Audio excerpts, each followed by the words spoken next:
All right, we are live. Thank you for joining us today. Today we're going to be looking at the question of whether or not the authors of the Gospels took passages of the Old Testament and misidentified them as prophecies. Took these passages that were intended as something else originally, pretended they were prophecies about Jesus in order to make him into the Messiah. I'm going to be talking with Grid Gringo. He recently left, I believe within the last month or so, left the Christian church because of, at least in part, because of this question. He went in and looked at these prophecies and he didn't think they really stacked up. So we're going to see if I can convince him otherwise, or at least provide some helpful data so that people can make a more informed decision about that. Let me open us with a word of prayer. Dear Heavenly Father, we thank you so much for this time together. We thank you for the technology that allows us to connect with believers and sometimes unbelievers from all around the world. I ask that you be with us today, that you guide our discussion.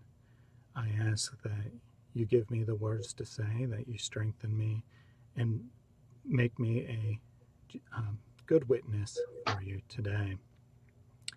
I ask that those watching, whether live or whether on a replay, approach the material with an open mind, that they look at the data provided and they look at what makes the most sense, because ultimately we should all be seeking after the truth, not just seeking after things that confirm our beliefs, but seeking after what is actually true. I ask these things in Jesus' name. Amen. All righty. So the vast majority, well, probably all of my audience won't be familiar with you. You recently came to one of my videos. It was looking at Jordan Peterson's message to the Christian church and to Islam. And you left some comments and we started a little bit of a conversation. And then I asked you if you'd be interested in a more extended conversation, kind of exploring the ideas you are expressing there. But before we get into any of that, why don't you just tell us a little bit about your background, who you are, that kind of thing, so people can get to know you. Well, I'm 37 years old. I was born in the UK. My entire family are atheists. There was no Bible in my house. I didn't know anything about religion. I never had any Christian friends growing up. I had a few Muslim friends. But I always considered religion to just be like, just like mind control, people brainwashed from an earlier. I always thought that Christians were stupid, right? And then I ended up becoming a Christian myself last year when I read the Bible for the first time. Long story short, I was sort of experimenting with the New Age, like meditation and stuff like that. And I was living alone in the mountains in Brazil. There was no evangelist knocking on my door. And one day I was meditating and this thought came into my head that I've never read the Bible. All my life I've said that people who believe in Jesus must be totally insane. But I've never read the Bible. So I kind of need to do that before I die, because there's 2 billion Christians in this world. So I thought, let me come at the Bible with an open mind and just remove all my premisconceptions about Christians and about Christianity and religion, and let me just see what the book says. If it's the word of God, it should show me, right? And then I pretty quickly became convinced that the Holy Spirit had visited me and planted this seed in my head to read the Bible, and this is what's led me to accept Jesus Christ as Lord pretty quickly, within like a week, 10 days of just studying the Bible on my own, just the New Testament, right? And I only ended up going to church to get baptized, because that's what it said in the New Testament. I need to be baptized. So I did that.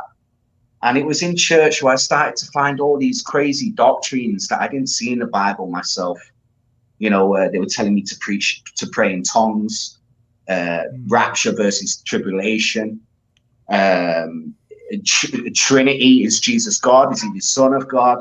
And then I started to ask questions because I'm like, well, the churches are telling me different things. They're all fighting amongst themselves. So I'm going to stick with my Bible and figure this out, right? And keep praying and reading and studying. And that's what I did.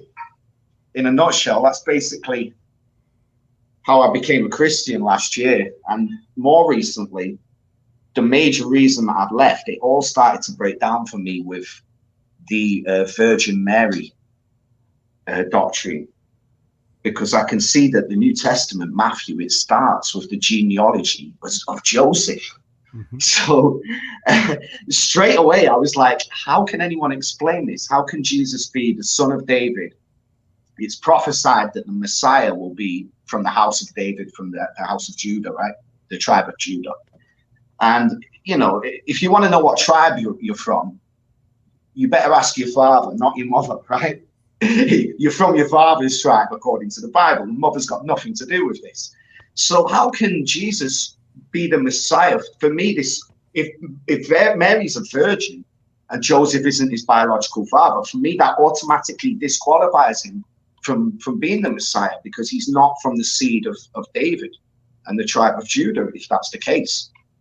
And that's where it started to break down for me, amongst many other things. But that's where it really, I was like, wait a minute, someone needs to explain this. Well, hopefully someone, me, can help explain that.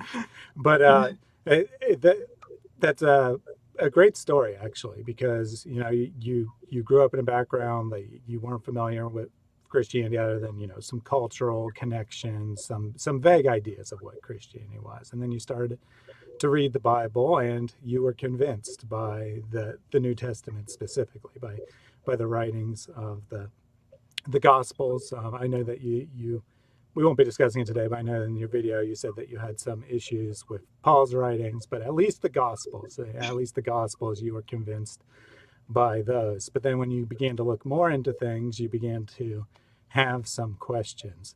And I think that this is kind of a common progression that I see. Like, if you just look at the surface level, everything makes sense. If you dig a little bit, then things start to get confusing. Things don't seem to line up. And that's where, you know, most people who end up leaving Christianity, you know, they may leave for an intellectual reason, and they may leave for some other reason, but if it's for an intellectual reason, that's probably about where they are. But what I've found is when you dig even deeper, then things start to make sense again. So that in-between level is a little bit questionable, because, you know enough to be dangerous, to start questioning things, but you don't necessarily know enough to understand how a well-informed Christian would understand it. And I will say that in your video, you comment how most Christians never look at this, and you're absolutely right. Most Christians would stay at that basic level. They would stay at that very shallow level where they have some things that they just believe, and they don't really have any evidence behind them. So today, we could look at this from a number of angles, but specifically what we're going to look at today is whether certain prophecies are actually legitimate prophecies that the authors of the New Testament and or the church have attributed to Jesus. And since you already mentioned the doctrine of the Virgin Mary, it's a good place to start as any. You talk a lot about Isaiah 7:14 in your video. So if you want to bring everyone up to speed, give us some of your objections to Matthew's quoting of that particular passage.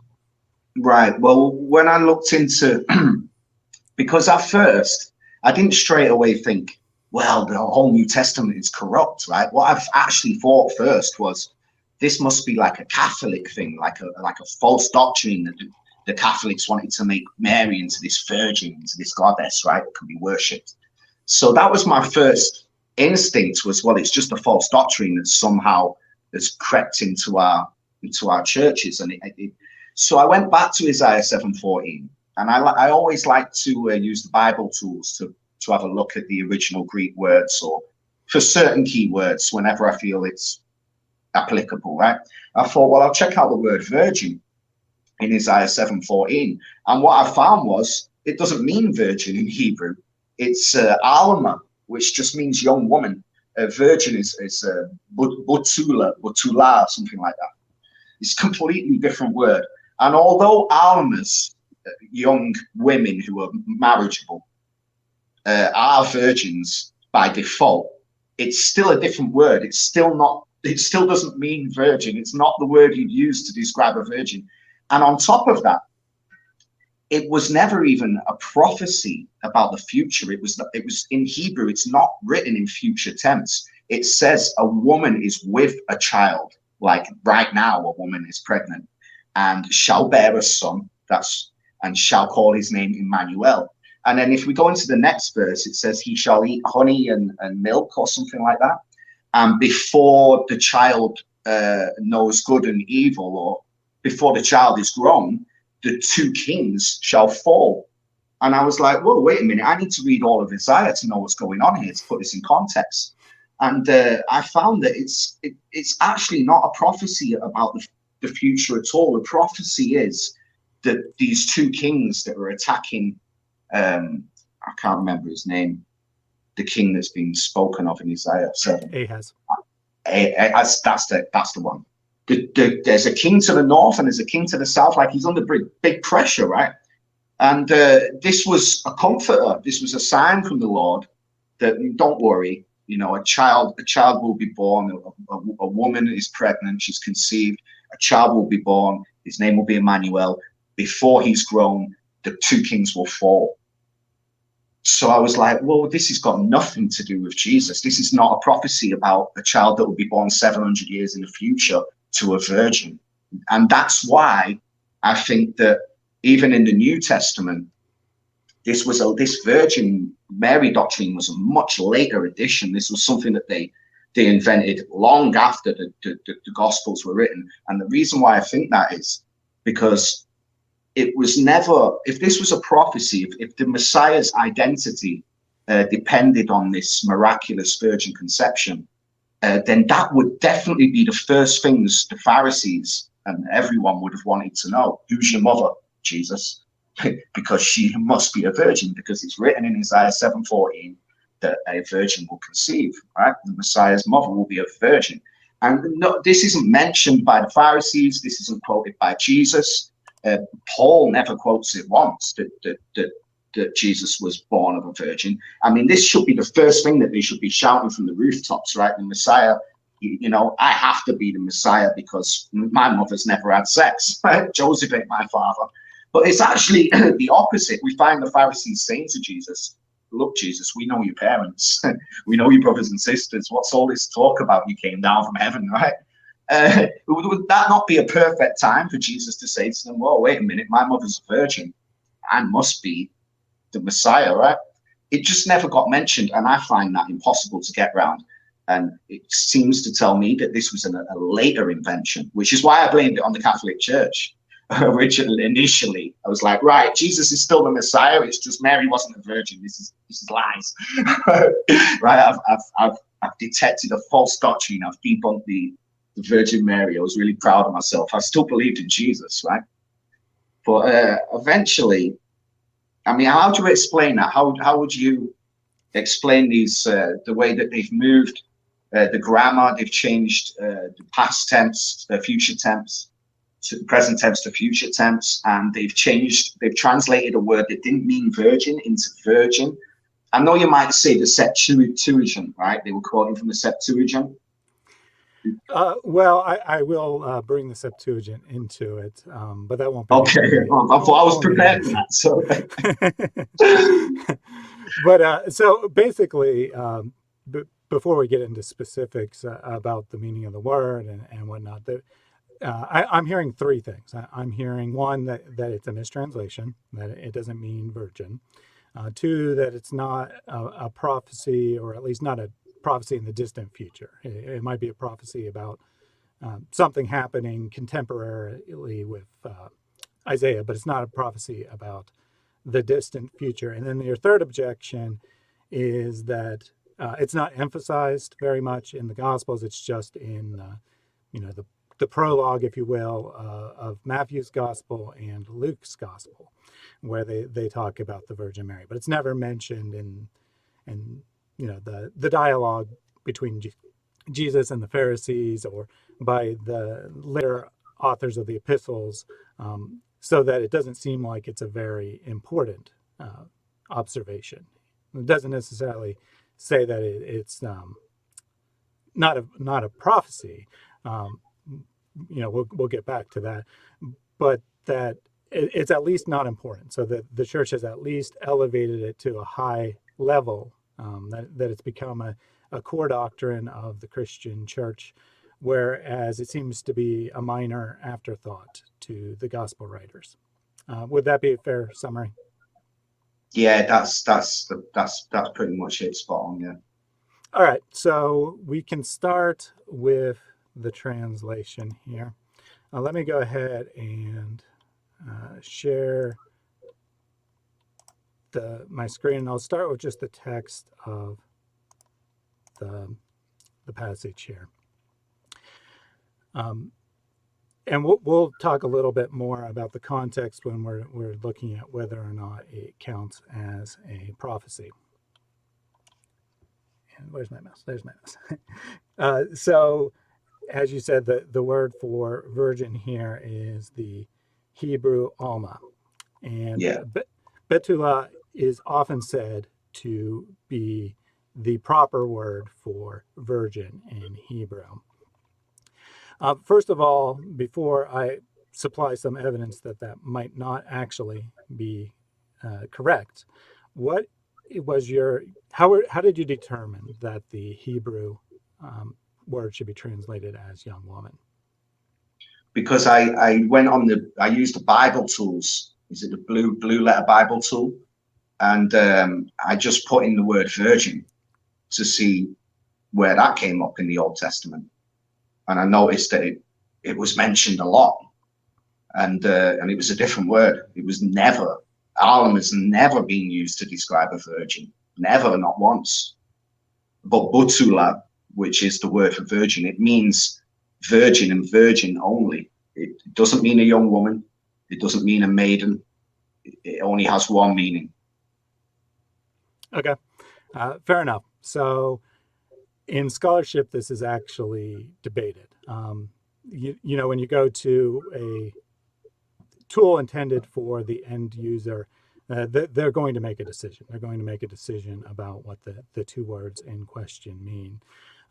But a quote here from Martin Buber, that it's the most controversial passage in the Bible, and a quote from Chip Hardy, both these are biblical scholars, that it's the single most discussed word in the entire Old Testament. So just off the bat, be aware that there's debate about this. There's debate. Not all scholars are in agreement.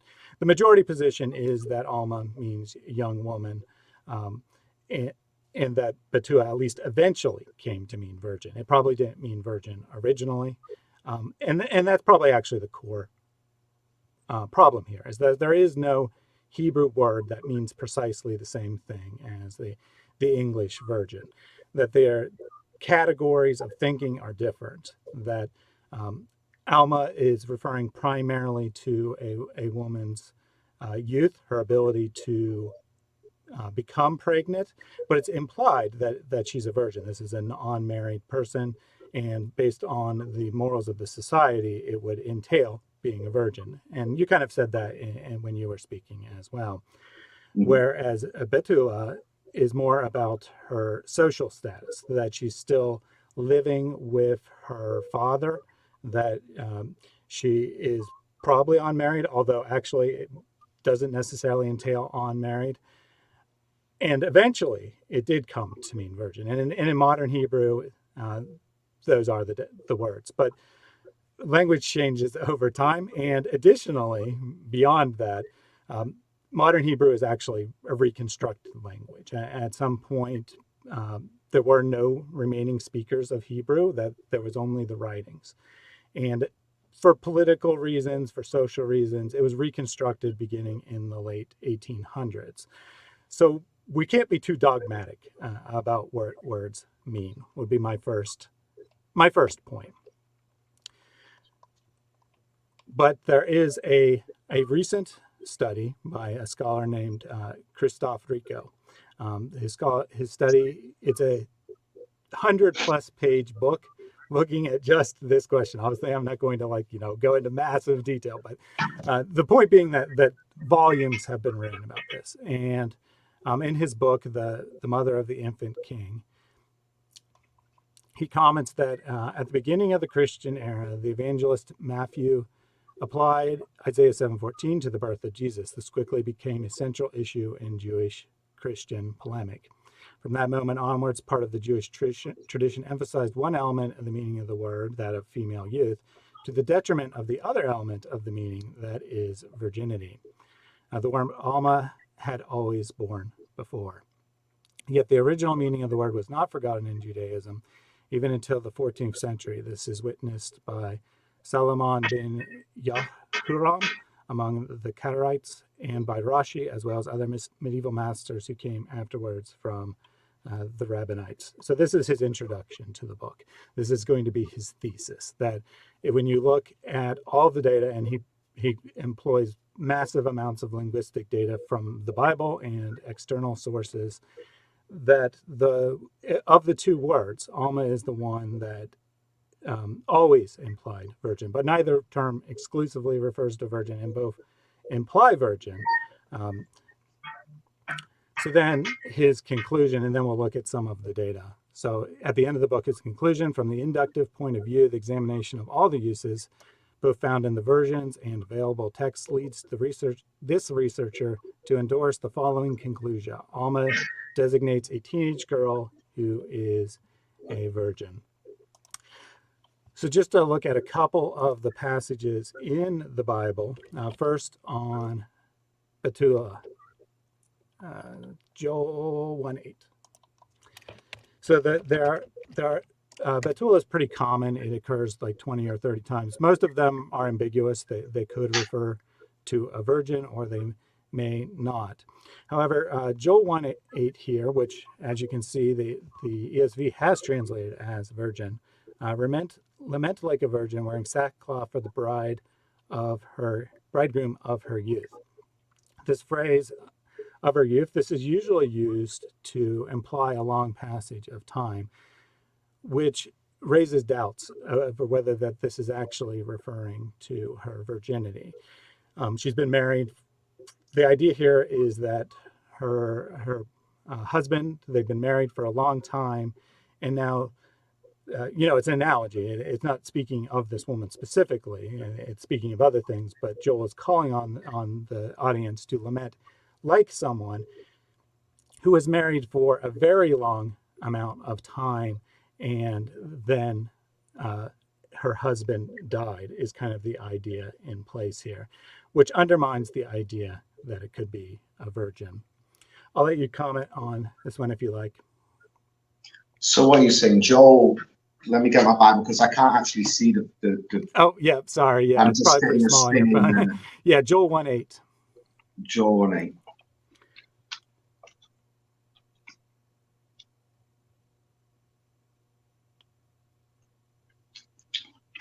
Where are we? It's a little small chapter, isn't it, Joel? That's why I can't find it.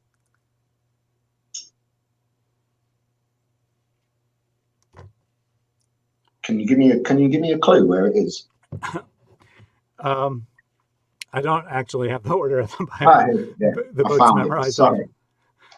I was going to say, but it'll be in the Prophets, so it'll be towards the end of the Old Testament. Yeah.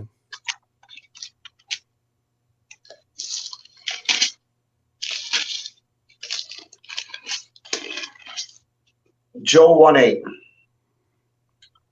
Lament like a virgin girded with sackcloth for the husband of her youth. And you're saying that in the Hebrew Bible, this word was Bethulah. Yeah, so this is Bethulah, which they've translated as virgin in English, but it's casting some doubt, because the idea here is that you're lamenting. If you were lamenting over someone you were just engaged to, that might have, that might be tragic in its own sense. But so just the lamenting itself, you can't determine it. But the of her youth, that phrase normally is used to talk about a long period of time. It's normally used about someone who is old, recalling their first love, if you will. recalling the love of their life. The bridegroom of her youth is like the love of your life. So it's very dramatic. You've lost someone who you've been married to for a long time. In which case, if I'm correct here, then a better translation would be something like lament like a widow who has been forced to return to her father's house, wearing sackcloth for the bridegroom of her youth. Well, I mean, the first thing I notice, wouldn't you say this is very, like, what's the word? Allegorical? Yeah, Like, yeah. It's you not. know, lament like a virgin girded with sackcloth for the husband of the youth. It's all very, it's not written very literally, is it? Correct. Right. It's not talking about. It's definitely not talking about a specific person. Even the previous verse, it's almost like a parable, Right. Yes. Right. He's drawing this image of how horrible things are for Israel, how terrible the situation is, and this is one of the analogies he brings in. So what I'm suggesting is that the analogy works better if we're looking at this woman as someone who is married for a long time, as opposed to someone who's actually a virgin. Okay, understood. So we'll pull up the second one that I wanted to look at here, which is Esther 2:17 through 19.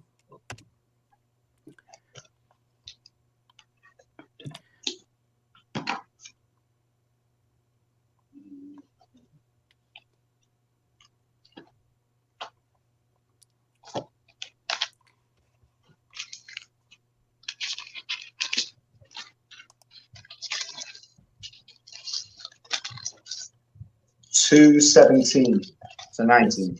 Yes. Yeah. So we're just looking at what we're just kind of looking at what this word betula, which we're told has to mean virgin, means. So the king loved Esther more than all the women.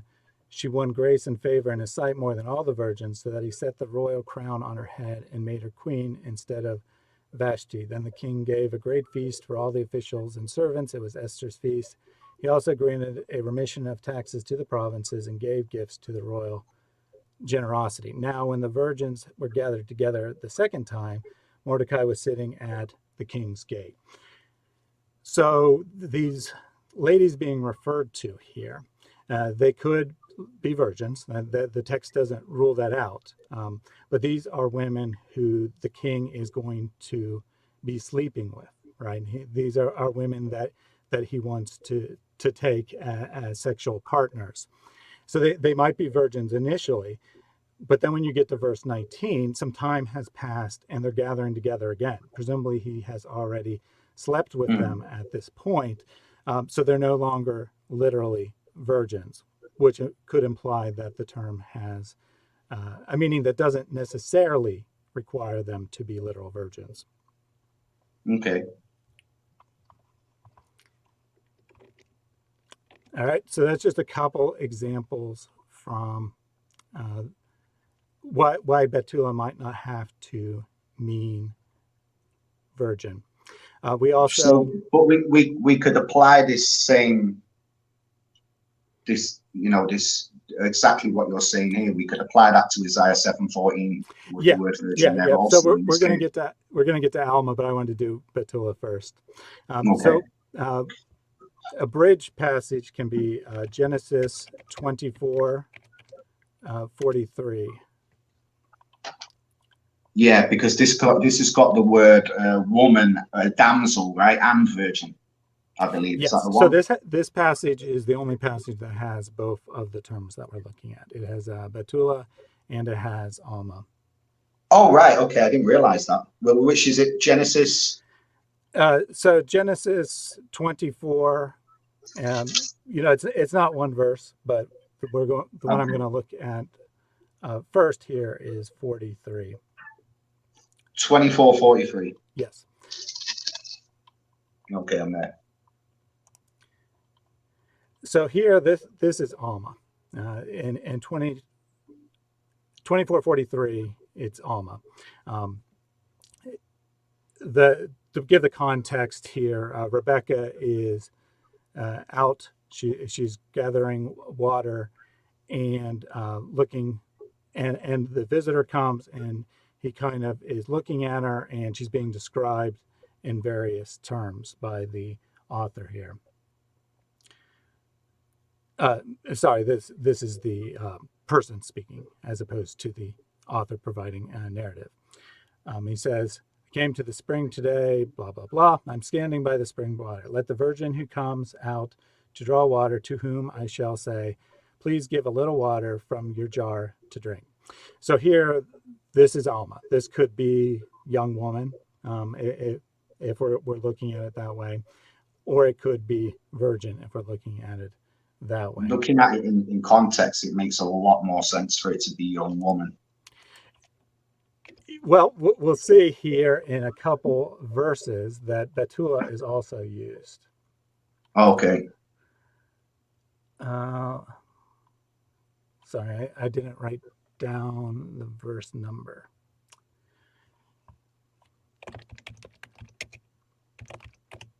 Let me just look it up real quick. That was my bad there. Okay, so it's 24:16, so it's actually prior to that. So in 24:16, we have the young woman, and this is a different Hebrew word. It's neither of the words that are in question here.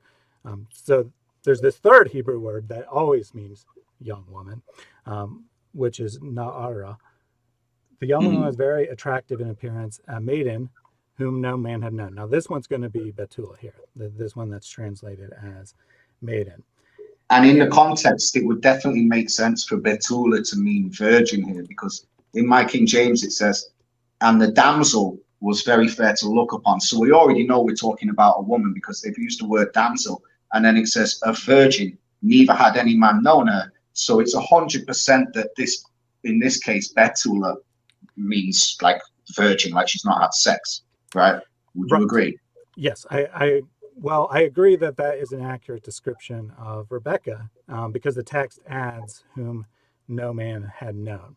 And this is the only way, I think, in Hebrew that you can definitively say that someone hasn't had sex, is by adding that additional phrase there, that no man had known. And it's specifically associated with Betula. So the young woman was very attractive in appearance, a damsel, maiden, virgin, whom no man had known. So my suggestion here is, while it's not definitive, it is possible for the author to repeat that information for emphasis. It's more likely that the term Betula doesn't automatically carry that implication. Whereas later, when he describes her as an Alma, there's no need to add an additional term, because it's already implied that she's a virgin by that term. And again, I'm not saying that the term means exclusively virgin. It has a broader meaning, but it always includes virgin, is what I'm suggesting. It's like if I said, behold, I stand by the well of water, and it shall come to pass that when the virgin come forth to draw water, you know, I mean, why would it? It's not important in this context that this woman hasn't had sex. It's just describing a woman coming to get water. It doesn't matter if she's had sex or not, because that's really not what the context that her sexuality is not being discussed, you know. Right. So the whole passage is about how Rebecca is an ideal bride. And the idea is that she has all the qualifications that an ideal bride would have. And this includes, but is not restricted to, virginity. So in verse 16, the author of the passage, he's pointing this out. He says that she is a maiden, someone who is eligible for marriage, someone who is available for marriage. So their social status is someone who's available, whom no man has known. So she's also a virgin. And then the viewer, the guy in the scene, in his dialogue, he's just admiring that, his part probably is saying, that she's an ideal partner here, right? That he's looking at her and saying that she is fully capable of being an ideal marriage partner. So both authors are saying, both the narrator and the dialogue are saying the same thing, but they're saying it in a different way. And the focus isn't on virginity. You're absolutely correct about that. The focus is on Rebecca being a good mate. Okay. So I just have one question. 24:16. What was the Hebrew word for damsel? Can you look that up? yeah, so the one that's translated maiden or damsel, that is, oh, you mean what would be the Hebrew equivalent of that? Yeah, I'm just wondering why it didn't say. I mean, did it say and the Alma was very fair to look upon, or I mean, what was the Hebrew word for damsel? Why Oh, is it yeah. So in 24:16, that one's Betula. And so that what damsel? the first young woman. So at the start, Oh, sorry, I misunderstood. You're asking sorry, about. in my KGV, it's damsel. It's not damsel in the. What's it say in the? Yeah, so I can switch to the KGV to avoid further confusion. But Okay, so the passage sorry. starts, the young woman was very attractive. Okay, well, yeah. Well, what was the Hebrew word for woman there? Was So that's that's Na'ara, and this verb refers. So this particular noun does refer exclusively to age. So this is the word that specifically refers to age. So then that rules out that Alma could. Well, it doesn't rule it out. I mean, you can't have two words that mean the same thing. yeah. But it suggests a reason why they're using two different terms, because they're trying to encompass everything about Rebecca. Her Okay, youth, her I can see the virginity, point that you're getting that. Like Alma doesn't necessarily mean a young woman, or it doesn't necessarily. How can I put it? It's because damsel, woman's been translated as damsel here, right? And it wasn't Alma or Butula, right? Yeah, it's not Ara. right? And then virgin came from Butula Mm-hmm. in this, and then later on we've got virgin that came from Alma. Correct, or a So young we've woman that got came from Alma. it But can go both ways. But right, what I'd say is Butula, no, Alma has never been used to describe like specifically a virgin woman, but Butula has been used to describe specifically a virgin, but Alma never has been. Alma's always used to describe like a young woman. That was the point that I'd make basically. yeah. So I would suggest that neither term is referring specifically to her sexuality, and I would Yeah. suggest that Petula, at least in the passage that I pointed out from Joel, and probably the passage from Esther, actually isn't referring to a virgin. It's referring to someone else. But neither term, it is usually a virgin, but Do I you think that neither term is exclusively means virgin, is what I'm getting at, is that both words have different semantic ranges than the English virgin. do you have like a Bible tools there? So can you look at like the Strong's uh, and biblical usage of the word butula to see Sure, what I is? can pull up. So I'll actually pull up is Halat, which is the standard Hebrew lexicon used in academic settings. Okay. And so here are all of the passages. Yes, it has it. This little cross means every reference is used. So everyone. So Genesis 24:16, Leviticus 21:3, Judges 21:12, Leviticus 21:14, Ezekiel 44:22, Deuteronomy 22:23 and 28, 1 Kings 1:2, Esther 2:3, the plural form being found in Esther 2:2, Deuteronomy 32:25, Jeremiah 31:13, 51:32, Ezekiel 9:6. Second Chronicles 37:17, plural in Isaiah 23:4, Amos 8:13, Zechariah 9:17, but that's only found in a gloss, i.e. an alternate version of the text. But can you pull up the Strong's info? Like on the Blue Letter Bible tools that I use, you can pull up the Strong's info to see the meanings of the word, and you can pull up the biblical usage.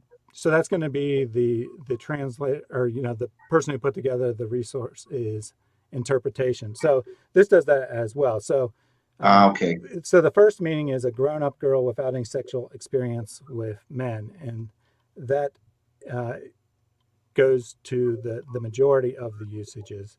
And then the second usage is as personification. Now this is according to the Hallett's interpretation of. And that's Butula. And that's Betula, yes. And I could do the same for Alma, and it's probably going. I mean, I can look at what it says exactly, but it's going to talk about her youthfulness and so forth. However, well, I got two completely different results for Alma. I got young woman of marriageable age, like a woman suitable for marriage, who's automatically going to be a virgin, obviously. And then for Butula, I just got virgin. That's all it meant. It didn't have any other usage, any other meanings. That's just specifically means virgin, a woman who's not had sex. That's what I got when I looked up on the Bible tools. But I know you get all different results on these online tools, right? Yeah, exactly. And that was kind of the point that I made at the beginning, that you will find resources that make that distinction and that make that claim. But then you'll find other resources that disagree with it. So what I'm suggesting is that neither term actually is a technical term for virgin, and that they both have a different semantic range than the English version. Betula refers to a woman's social status, and that it refers to her still living with her father because she has no husband. She's not of a. It's certainly a adult woman, right? It's not just a generic female. It's an adult woman, but it refers to someone who is socially ready for marriage and is still not married and is in the social position of living under her father, which would imply virgin, right? And likewise, Alma refers to a person who is fertile or assumed to be fertile. It's someone a woman who is of a young age. It's referring more to her assumed ability to give children, but also is someone who is unmarried, and thus also implies that they are a virgin. Okay. Well, did you know there's a Hebrew version of the New Testament, right? They translated the New Testament back into Hebrew to convert the Jews. And when it came to Isaiah 7:14, they actually had to translate virgin back into Butula, because they knew if they wrote Alma, it didn't convey that the woman would be a virgin, because in Hebrew it just wouldn't make sense. So that kind of exposes what's happened, because they've had to change the word again. Right? They've had to change it to Butula in order for it to describe a virgin, because they couldn't use Alma. Right. I just thought that was very interesting, Right. So that translation would have been made in modern times and in modern Hebrew. And so of our translations. I mean, the KJV is modern, really, isn't it? Yeah. Right. So that in modern Hebrew, that distinction definitely exists. But the question is whether the original audience would have seen it that way. Okay. So let me just offer a couple other pieces of evidence. When we look at the cognates, i.e. the related words in other languages of the ancient Near East that are related to Hebrew, the cognates for Betula never mean virgin. They are used to refer to age. They're referred to use to someone who is ready for motherhood. So The how can we be sure that Isaiah 7:14 was referring to a virgin if that's the case? Right. So then we would have to look at how the audience understood it. And now here's where the Septuagint's going to come into play, because the Septuagint is an ancient Hebrew translation, an ancient Jewish translation into Greek of the Old Testament. Well, it wasn't the full Old Testament. It was the Right. first five books of Moses. Well, it was originally the five books, the Torah, and then it was added to. Now then later after Christ. It was added to after Christ. No, it's definitely not. before. It definitely predates the Christian era. You'll get this charge that the Septuagint has been corrupted by Christians because it eventually became rejected by the official Jewish powers that be, even though it was originally the authorized translation. But the translation of Isaiah definitely predates the time of the writing of the New Testament. I haven't seen any evidence of that. I've only found from before Christ that it's only the five books of Torah. There is nothing in existence before Christ of these books of Isaiah that were translated to Virgin in Greek. That only came like 2 centuries, like in the 2nd century, 3rd century. There is nothing, and this is a common misconception that Christians assume because that's what they're told, but it's not true. The Septuagint was just the first 5 books of Moses, and that original book was lost in a fire. That doesn't exist anymore. So what we're calling the Septuagint today is somebody's just borrowed the name Septuagint and made their own creation, which was the church. It's a product of the church, and this just exposes the corruption further, in my opinion, because they're trying to tell us that these writings were translated into Greek as virgin before Jesus came on the scene. So therefore, what motivation would they have had if that's not simply what it said? But that's not the case. These translations of Isaiah into Greek came way after Jesus. It was only the Torah that was the Septuagint was just 5 books of Moses. That was it. And the Jews translated it reluctantly. They didn't want to translate it. It was ordered by the Greek Romans, right? So I didn't prepare a reference for this because I didn't think that this is something that would come up because, to be blunt, this is not something that any scholar would say. This is not something that is in the realm of possibility. There is not any scholar who would say that the Old Testament that the Septuagint was only the 5 books of the Torah until much later, and that someone claimed that name.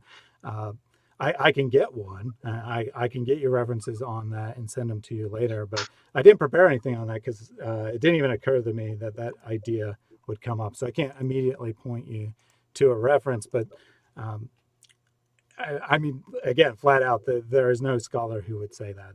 Any scholar would agree that the last books of the Septuagint were put in place no later than the 2nd century BC. But they don't have any copies of before Christ. They don't have any. The only copies they have from before Christ were just from the 5 books of Moses. They don't have no copies exist of these other documents. So that doesn't make any sense. So that's not going to be a correct statement either. Okay, first of all, there are basically no manuscripts, period, that exist from the time before Christ of any book in any language.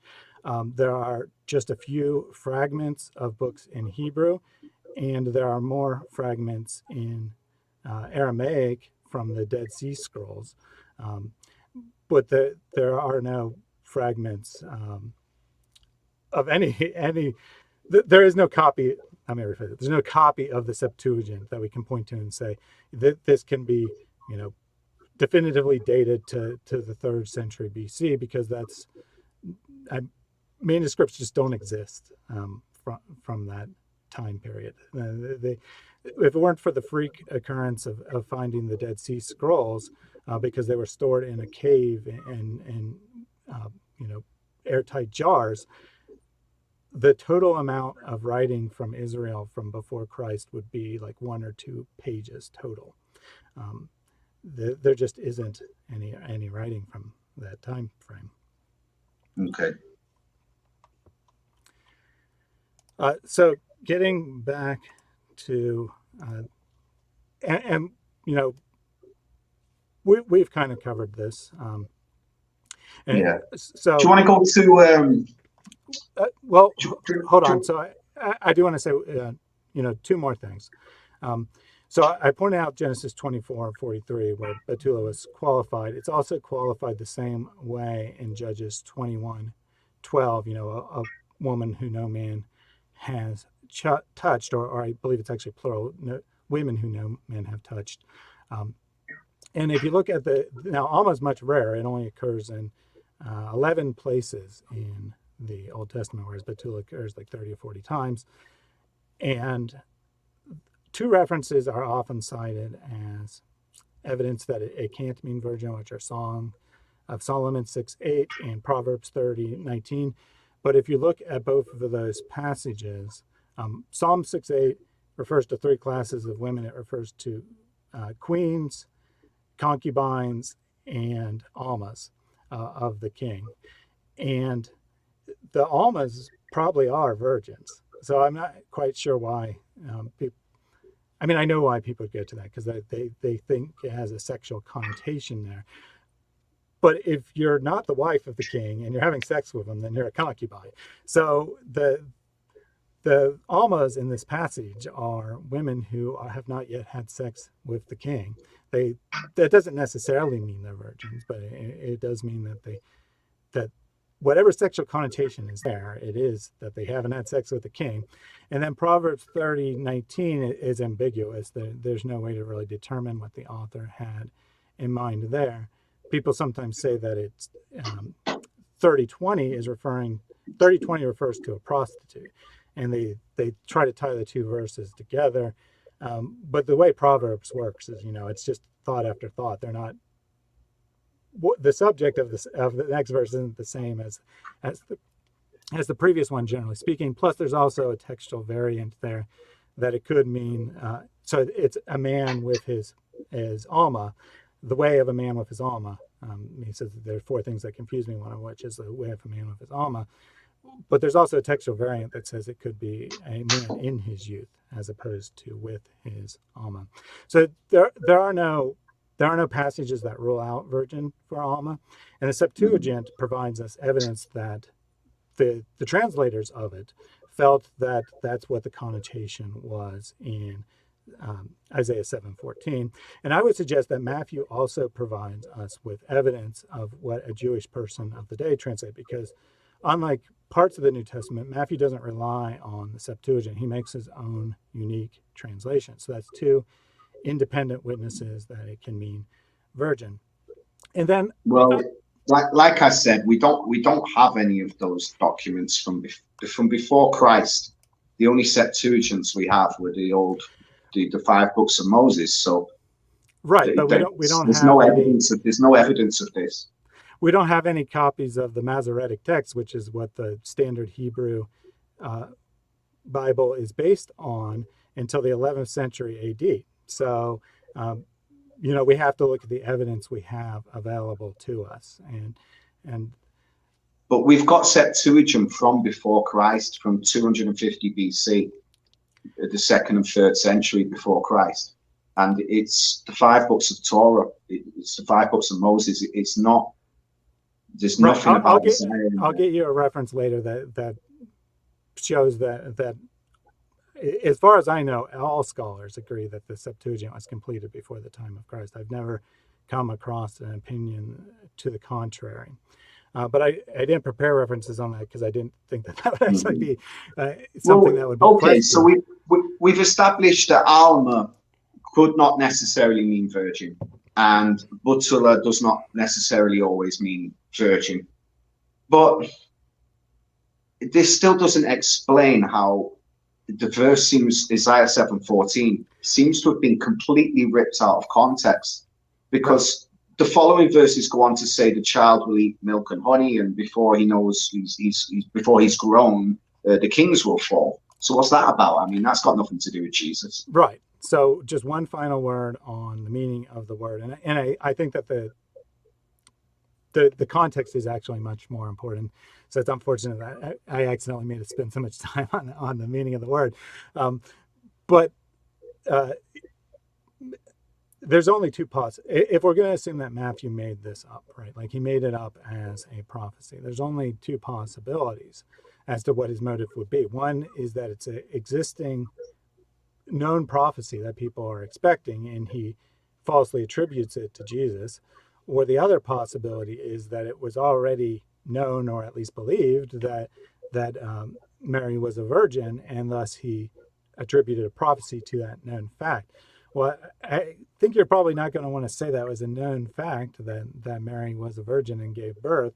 So that would be evidence suggestive that there was people who saw this as a prophecy, which ties in well to your question about context.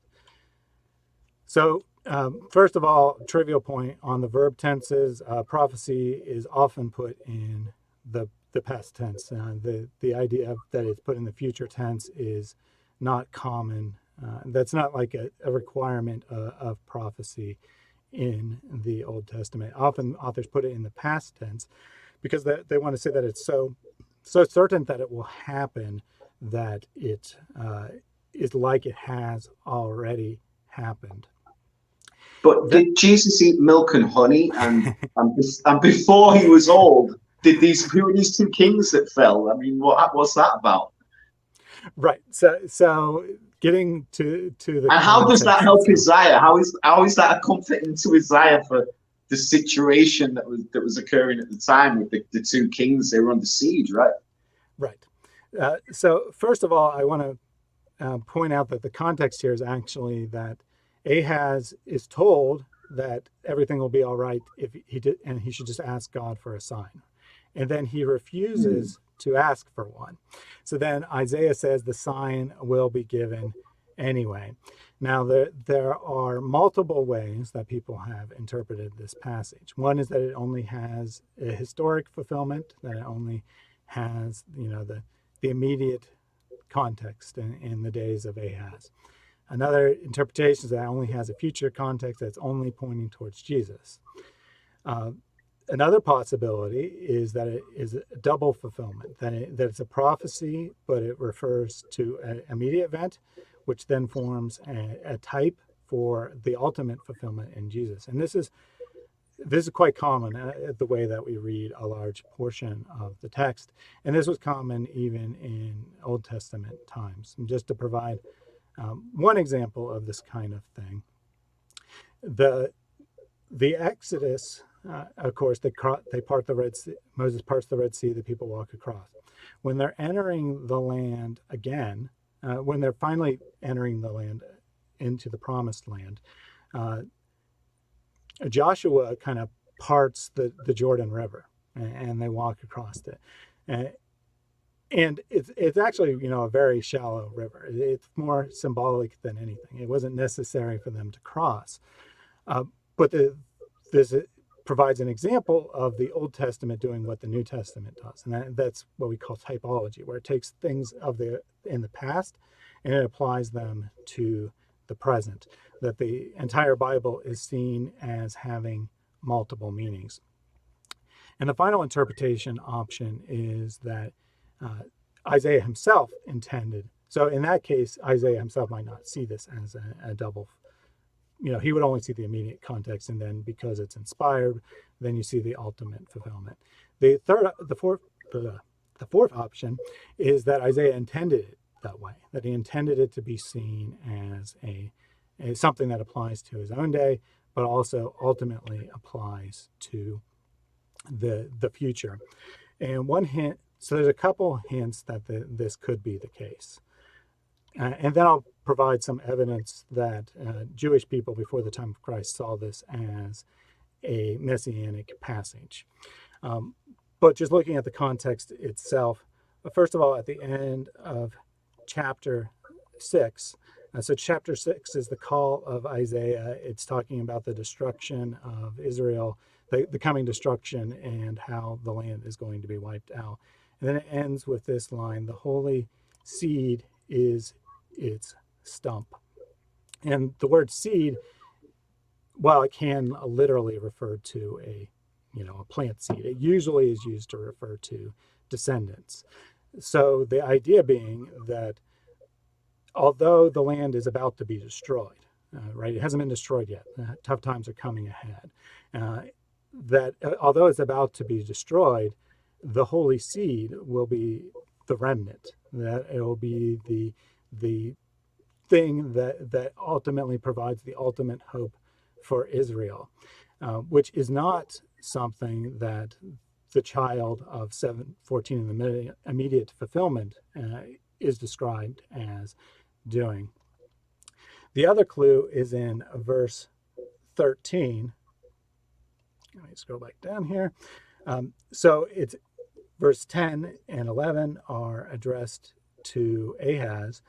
And then in verse 13, and he said, "Hear, O house of David, it is too little for you to weary man that you may weary God also." Therefore, then going into 14, therefore the Lord will give you a sign. So the you here is actually plural. So Isaiah has turned from talking specifically to Ahaz to talking to the house of David, the idea being the royal descendants of Ahaz, even though they're not present here, right? They haven't been born yet.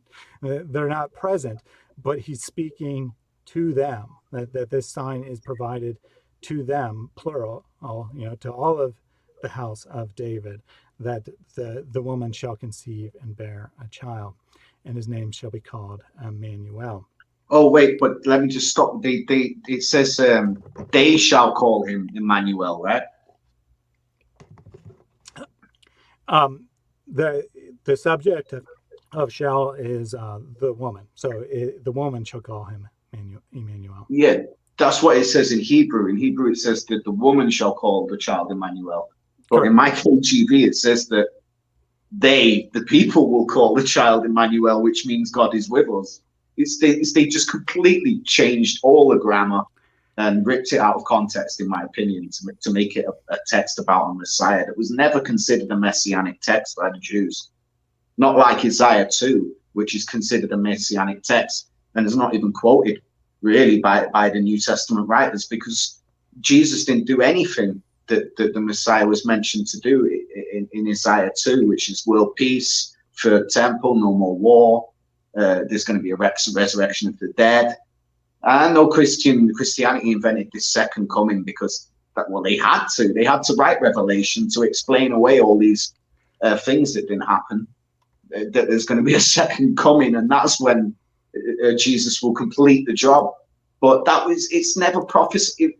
Also, Paul mentions that it was written that the Messiah would die and rise on the third day.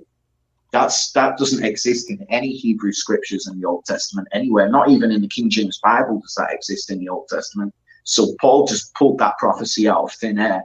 It was never prophesied that the Messiah would die for our sins and rise on the third day, as Paul claims. A lot of things that Jesus is claimed to do was not prophesied that the Messiah would do. He wasn't going to go around healing people, doing miracles. That's not expected. A resurrection, dying and then coming back. It's just completely foreign. That's why the Jews don't accept Jesus, because all of these prophecies, they've changed the words, they've pulled them out of context. And it's not just Isaiah, it's literally every single prophecy. We can go to Psalms 22 next if you want, or 2 Samuel chapter 5. Same thing. We're just going to keep finding the same thing where they've taken it out of context. It's not a prophecy about a Messiah. It's really embarrassing, in my opinion. That's why as soon as I saw all this, I ran away so fast. I'll never look back, I was so disappointed in myself for not having investigated things thoroughly before devoting my life to Christianity, because I really went 110% for Jesus. We started a YouTube channel, right? So, yeah, I mean, I'm going to investigate things. This is why I've not become a Jew straight away or a Noahide, because I thought, nah, wait a minute, I'm not jumping into another cult. I need to investigate this just as much as I investigated Christianity before I get involved. All right. So there are three things that you said there. One, that 714 is not a messianic prophecy. Two, that this is an example of the reason why Jewish people don't accept Christ as Savior. And three, that the Christians made up the idea of a second coming. So I think let me stick with 714 for a minute and then go to okay, sorry, I threw a lot at you there at once, didn't I? Sorry about that. No, that's fine. That's fine. So 714, you're right that in the immediate literary context, it's actually really unclear what Isaiah means. He points to, we can kind of imagine in him, like, pointing to someone and saying that woman shall bear a son, but the woman is never identified in the text. Mm-hmm. And it's really it's odd no matter what position. Neither's the child. The child's not identified in any following chapters. There's not a child called Emmanuel at any point, is there? So Emmanuel will occur in Isaiah 8:8 and by word. Oh, it does occur in 8:10. I didn't know. So that. Let's go ahead and jump. So that's the child. That it's not Jesus. There was a child called Emmanuel. Well, the name is used, but it's still unclear. And scholars have had a real hard time determining who this child may be, even in an immediate fulfillment. Is it Hezekiah, the son of Ahaz? Is it Isaiah's son? Is it someone else? Is it just a generic, that it's not really a specific woman, that it's just all that lots of women will have lots of children, and that somehow shows that God is with them and it's not referring to a person? So it's very complicated to get an idea of what Isaiah is referring to. But in 8:8, he does raise the child. He's talking about the destruction of Israel, and he says, referring to this destruction, it will rise over all the channels and go over all the banks, and it will sweep into Judah. It will overflow and pass, reaching even to the neck, and its outspread wings will fill the breadth of your land, O Emmanuel. And did the two kings fall? Was that prophecy fulfilled at any point? Yeah, I mean, there is a immediate before the child. I mean, someone who is going to question they would say that the text was written after that had already happened. But yeah, but I mean, my view certainly would be that it's a legitimate prophecy, that it was written before that takes place. So Ahaz wasn't destroyed. No, Ahaz was destroyed. So remember, he's told that if he asks for a sign, he will be given one, and that everything will be okay, basically. But he says, I don't want to ask for a sign. I'm not going to do that. So then Isaiah says that since you didn't ask for a sign, here's the sign anyway. And then the book of Isaiah, the first 12 chapters or so, are about the judgment of Judah, about the judgment of Ahaz's kingdom, that God is bringing judgment on it, and it's going to be destroyed by the foreign enemies of Israel. Okay. So in verse 10, he just said, but was he destroyed by those two kings, or did those two kings fall, and was he destroyed in a later date? Or, like, I don't understand, because Ahaz got a prophecy saying that, don't worry, before the child is old enough to know good and evil, the two kings will fall. The problem will be right. over. So the enemies that were in view are minor enemies that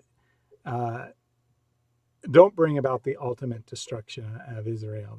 That's going to be Assyria that actually destroys Israel. So the kings in view that Ahaz was concerned about, are their immediate neighbors, and they're powers that are, in the same vicinity as the power of his own kingdom. They're rivals on the same general plane of military power and whatnot. And then the destruction actually comes in from the outside. It's a third enemy that he's not looking towards, that it will ultimately destroy the kingdom. So in verse 8, Isaiah refers to Emmanuel by name, but then in verse 10, take counsel together, but it has come to nothing. Speak a word, but it will not stand, for God is with us. Now, Emmanuel means God is with us. So this is wordplay here, that it's nearly the same letters. It's slightly different, but it's nearly the same, that it's wordplay that he's bringing in twice.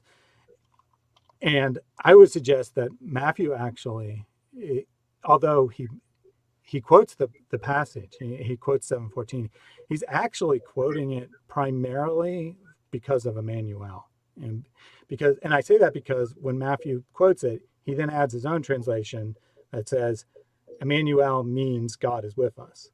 So he's suggesting to me that that's the primary reason he's quoting it. He's actually not quoting it primarily because of the virgin context, but primarily because the sign is that God is going to be with us, that Jesus is God incarnate. That's what Matthew is actually trying to argue by quoting it.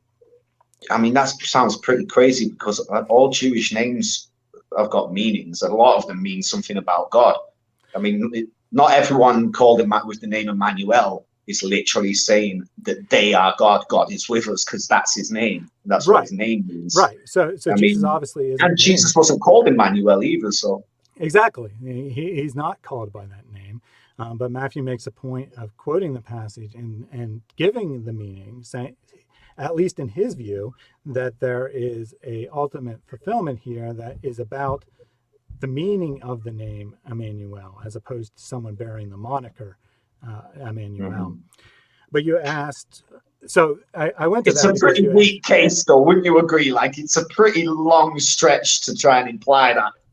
You know what Matthew's, whoever the writer of Matthew was, I don't believe that Matthew wrote Matthew, but whoever the writer of Matthew was, I mean, it's a pretty long stretch. He's really, I mean, God loves a trier, doesn't he? So I'd say it was pretty far out theory, for he's a pretty big conspiracy theorist to have managed to make that connection there. That's what I'd say. It's a pretty weak case. Well, if you're just relying on my argument, then you may think that, but I'm about to bring in evidence that Jewish people who didn't become Christians saw 7:14 as a Messianic passage. But I first went to 8:8 because you asked me specifically about the name Emmanuel. So although it is referred to again at the end of chapter 8 there, still not really identified as to who the child is. Now 7:14 is, there is a child described in Isaiah 9, 5, and 6, and this is going to be the famous passage about, mighty comforter and so forth. Mm-hmm. That, for us a child is born, for us a son is given, the government shall be upon his shoulder, and his name shall be called Wonderful Counselor, Mighty God, Everlasting Father, Prince of Peace. Now, generally, everyone, regardless of their religious background, because all kinds of people study the Bible. It's not just Christians that study. Regardless of their religious background, just about all scholars agree that this child here mentioned in 9:6 is the same child as is identified as, or it's meant to be the same child that is the sign in 7:14, that this child is going to have, this special status. And this passage here, this 9:6, 5 and 6, this passage is explicitly said to be messianic in a variety of texts. We can look at a couple if you like. But by consequence, we also have texts that, Jewish texts in the Talmud, they describe Hezekiah as the Messiah, or that there was a mistaken view, at least. They say that there's a mistaken view that Hezekiah, the son of Ahaz, was the Messiah. And the place that they presumably got this from is from viewing this passage as messianic. We're going to Isaiah 8:8. So what he said? So 8:8 was the passage that uses the term Emmanuel. Okay. But I brought that up because you asked about it. And then I went to 9:6. 9:6, sorry. That is going to be in the Targums. The Targums are Jewish translations of the Hebrew Bible into Aramaic. By the time of Christ, very few people knew Hebrew anymore. Most people spoke Aramaic, the common language of the region. So they would read the Hebrew in the synagogue, and then they would read the official translation in the vernacular. Well, how did they know in 9:6 here? How did they know to capitalize these words like wonderful counselor, the mighty God, the everlasting Father, Prince of Peace, capitalized the peace, when there's no capital letters in Hebrew? So who made that decision? Right, that's going to be a decision of the translator. That doesn't mean they're wrong. It just means that it is their decision. I won't deny that. But if it's not messianic, I mean, I don't know if it is messianic or it probably is, right? It probably is a mess. Of the increase of his government and peace, there should be no upon the throne of David. Well, it could be about David and his son. So Ahaz is several generations after David. So David is out of the picture by now. Oh, we're way past David, aren't we? Yeah. So Ahaz is a descendant of David. Let's see here in my King James, it tries to link this to Luke, John, Matthew, Titus, Ephesians. So the New Testament will quote this. Jesus is everywhere according to Christians, but I can't find him in the Old Testament. I can't find him. I just keep finding these really, like, they're really trying to. It seems to me the Christian Bible creators have gone over the Old Testament, and anywhere where they could possibly take the text out of context and maybe change the grammar a little bit and make it about a Messiah and say this is about Jesus, they've done that literally anywhere they could. And some of the Messianic, the actual most famous Jewish Messianic texts, they don't even mention. And it's like, well, how can this be? You know, can you see my problem here? Like if you go to Isaiah 2, like that's not even quoted in the New Testament, you know, and that's the most famous Messianic text, Isaiah chapter 2, that exists in the Jewish Bible. That is 100% about the Messiah. And I know that it's not actually quoted by any of the authors of the Christian Bible, but later on, people have gone and stuck these footnotes in there and connected it to Revelations. It's just, now the actual Jewish Messianic text, they've made into, this is going to happen in the second coming. It's, well, wait a minute. You're ripping everything out of context there to make that even a possibility. I'm not buying it. I'm not sold. I'm out. So I now have on the screen, and I realize you can't read it, but I have on the screen the text of Targum Pseudo Jonathan. This is considered the official Targum, official, in quotes, because obviously there's no actual authority, but this is generally the text that was read at the Jewish synagogues. It's been linked to Isaiah 7:14 as well in my King James. They've put a footnote in there. This is the same child as 7:14, and it's also Jesus. So I mean, wow, it's a lot of people at once. This child is Charles, time traveling. So I have the text of the Targum here, and you said that this passage probably is messianic, but here we can see that the Jewish interpretation is that it's explicitly stated in the Targum that it is the Messiah. The prophet said of the house of David, "For unto us a child is born, unto us a son is given, and he has taken the law upon himself to keep it. His name is called from eternity, Wonderful, the mighty God who liveth to eternity, the Messiah, whose peace shall be great upon us in his days." So what we find in the Targums is quite often that they have smuggled their theology into the text. And they've added things that aren't literally there. Like the word Messiah is not literally there in Isaiah 9:6, right? But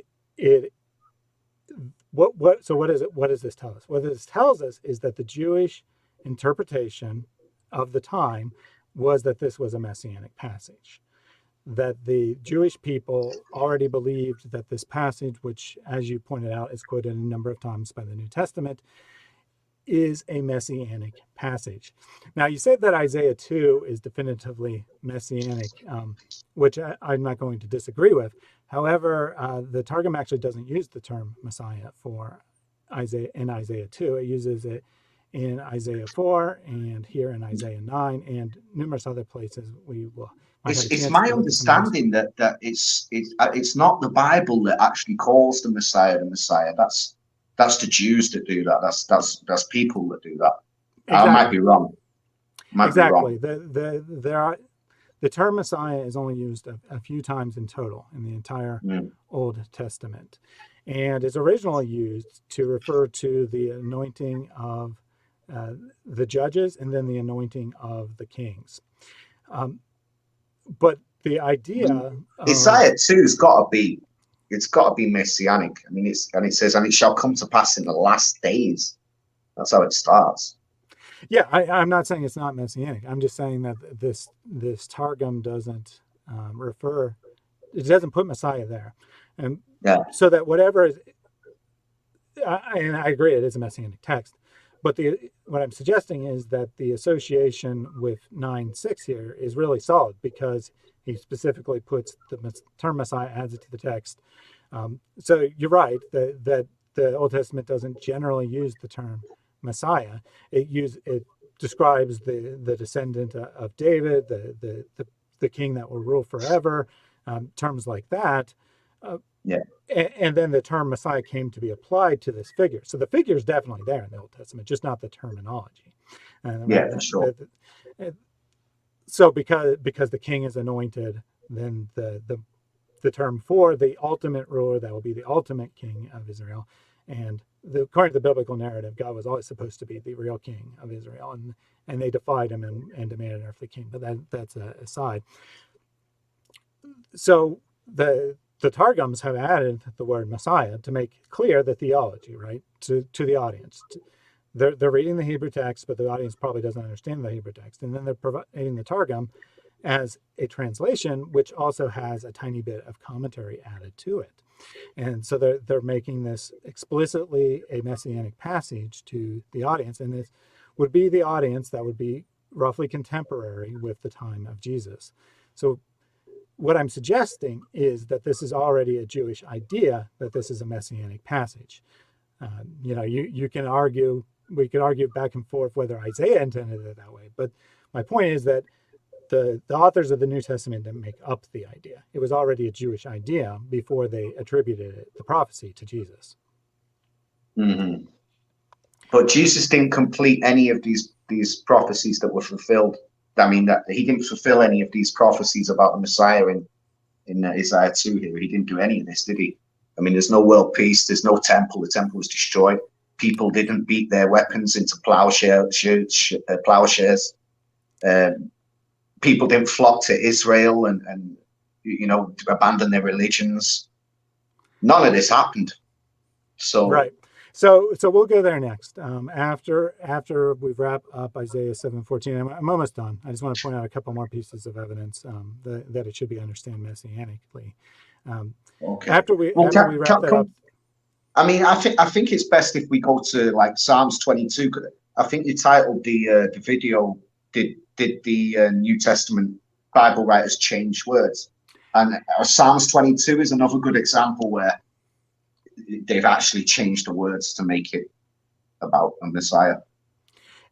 Yeah, sure, no problem. We can go to Psalm 22 next. I was going to suggest we go to the idea of, whether Christians invented the idea of a second coming, but we can go there last. Oh, we can do that as well, yeah.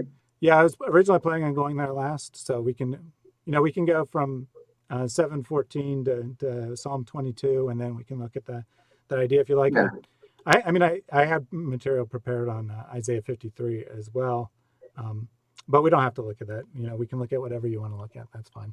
So just a couple things on Isaiah 7:14. So this is a writing, the Talmud of, the Messiah in Context. The Messiah in Context is the name of the work. I was trying to remember because it wasn't on the screen. The Messiah in Context by Jacob Neuser, who is generally considered the most famous Jewish scholar. And this is what he's writing about the context of the Jewish expectation for the Messiah. He writes, yet another proposal for the identification of the Messiah, also the house of David to be sure, fixed upon Hezekiah of Isaiah's times. But God himself, rabbis asserted, had rejected that possibility, since Christian critics of Judaism claimed that the prophetic promises of redemption had all been kept in times of ancient Israel. So now Israel awaited nothing at all. It was important to reject the claim that Hezekiah had been the Messiah. And in support of this, so I'm not just appealing to Neuser's authority here. Let me show the related passage from the Talmud. Now, the Talmud is Jewish commentary. This is the rabbinic commentary on the scriptures. It's a weird text to approach because it's not organized in a way that you might expect. It's basically usually a dialogue between rabbis. That one rabbi will say this, and another rabbi will say that, and then another rabbi will say that. So they're talking about when will the Messiah come in the Talmud here. And they're looking at some texts, and then someone says, this statement that we just looked at serves to exclude the view of our Rabbi Hillel, who has said there'll be no further Messiah for Israel, for they already consumed him in the time of Hezekiah. So here we have they're rejecting this view. They're rejecting this view of one of their fellow rabbis, but but it shows that this view existed. This view that the child of 7:14 is Hezekiah, and therefore he is the Messiah, giving this messianic implications. And I have several Jewish scholars, which I won't quote, but I pulled up several Jewish scholars who agree that it's likely that, if anything, the Jewish text was nuanced to exclude this possibility, specifically to get rid of the Christian interpretation. Now, by Jewish text, I don't mean the Bible itself. I mean the Jewish commentary, the Targums, later Jewish writings, that they rejected this view to reject the Christian view that this applied to Jesus as a messianic prophecy. So they rejected the idea that this was messianic because they wanted to reject the Christian idea. They didn't believe that Jesus was the Messiah. So one way they could do that is by saying, okay, this text that we thought was messianic, it's not actually. My only point here is that there were Jewish people who did view Isaiah 7:14 as messianic, even if it's not obvious from the surface that it should be applied that way. There is a reason why Matthew quotes it, and that's because his audience, at least some of his audience, understood this to be a messianic text. But would it be also fair to say, I mean, if some Jewish people saw Isaiah 7:14 as messianic,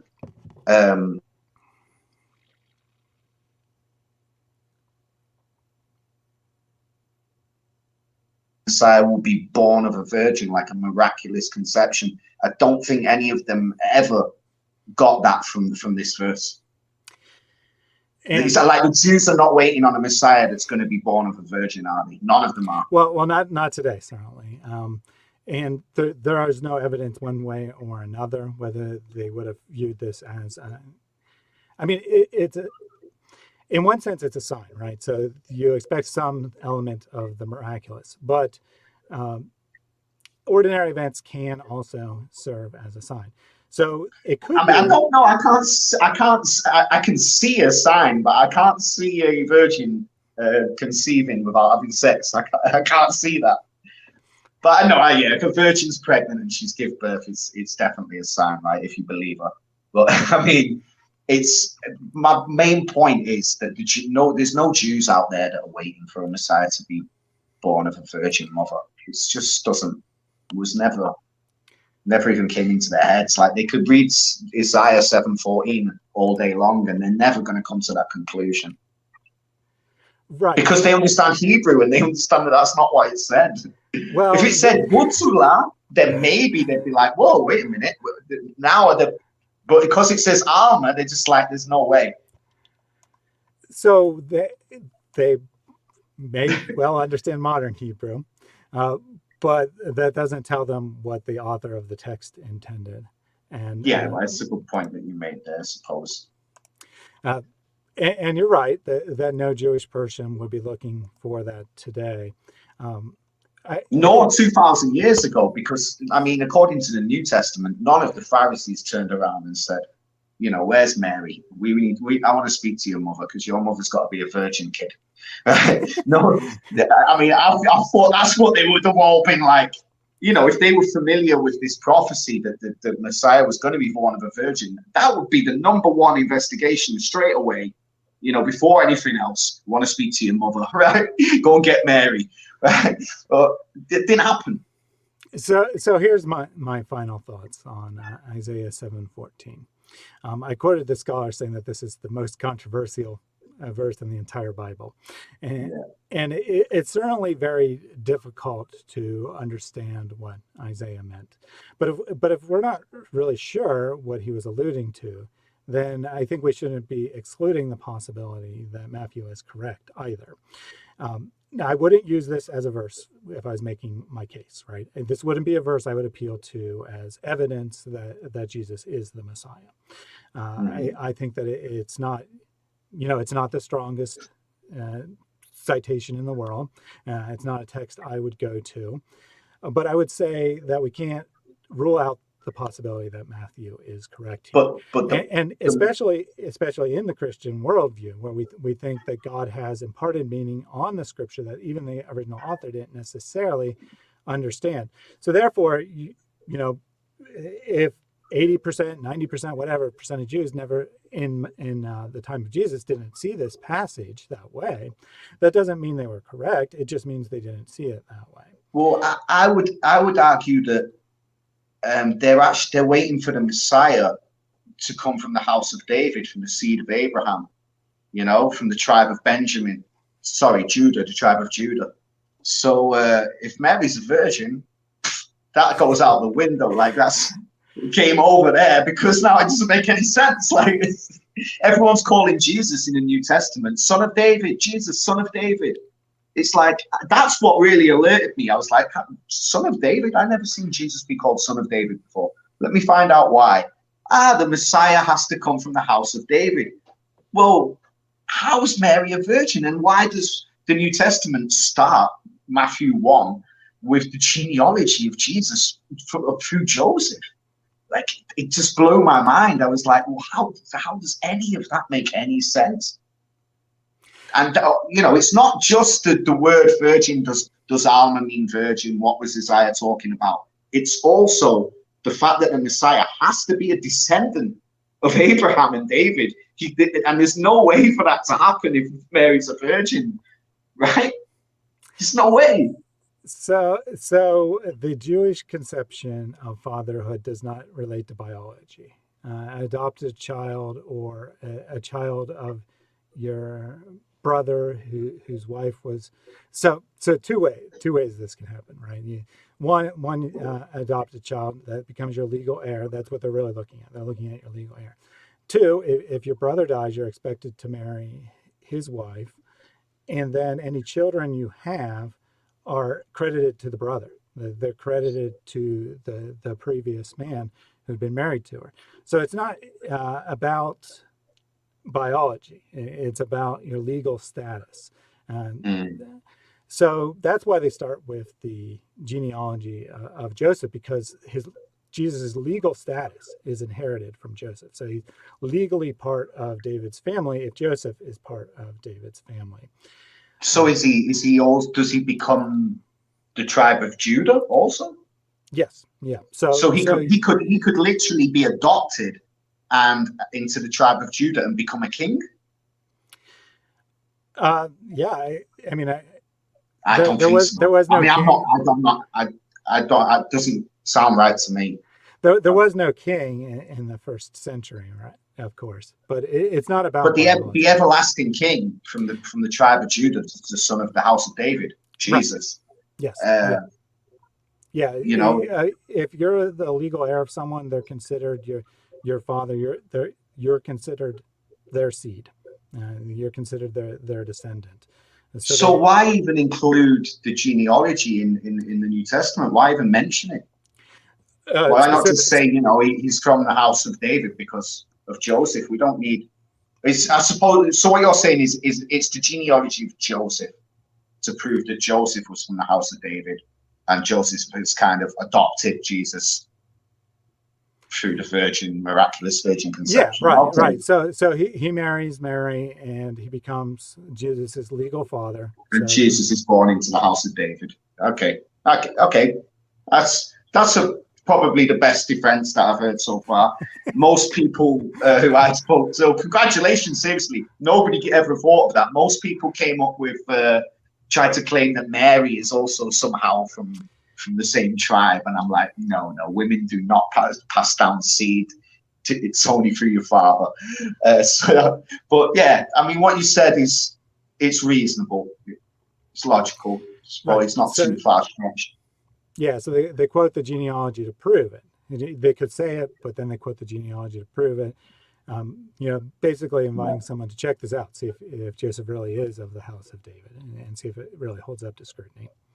So you're saying that biologically, no, but legally, it's from the house of David. Well, right. I mean, Jesus doesn't have a biological father or mother, for that matter. Right? We believe that he's miraculously conceived, and that he is God incarnate. So we don't believe that he is biologically tied to Mary or Joseph. Mm-hmm. Okay, got you.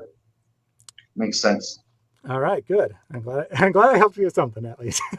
Yeah, I'm not saying like I back it, you know, but at least you had an answer for that. Yeah. Nobody could. Everyone was just like, well, wow, yeah, I don't know how this is possible, but yeah, that's a cool answer. So what? Do you want to go to Psalms 22 really quickly, or? Yeah, absolutely. We can go to Psalms 22. Because this is another big one that I saw they changed the word like really drastically, so it was nothing like what it originally said. And that's where it says, we'll go to it now. They pierced my hands and feet. And I believe it's King David talking about himself in the first person. So why don't you go ahead and start the way we started with the Isaiah passage. Go ahead and kind of give the argument for the benefit of the audience. I know what the argument is, but not necessarily everyone watching is as familiar. Yeah, so Psalms 22, we've got King David. King David had a really hard time, right? He had a lot of enemies. You know, a lot of people, he had a lot of struggles. A lot of people tried to kill him, right? He was in a lot of wars and stuff. And this is King David speaking about himself in first person. And he's saying, my strength is dried up like a potsherd. This is 22:15. And my tongue cleaveth to my jaws, and thou hast brought me into the dust of death.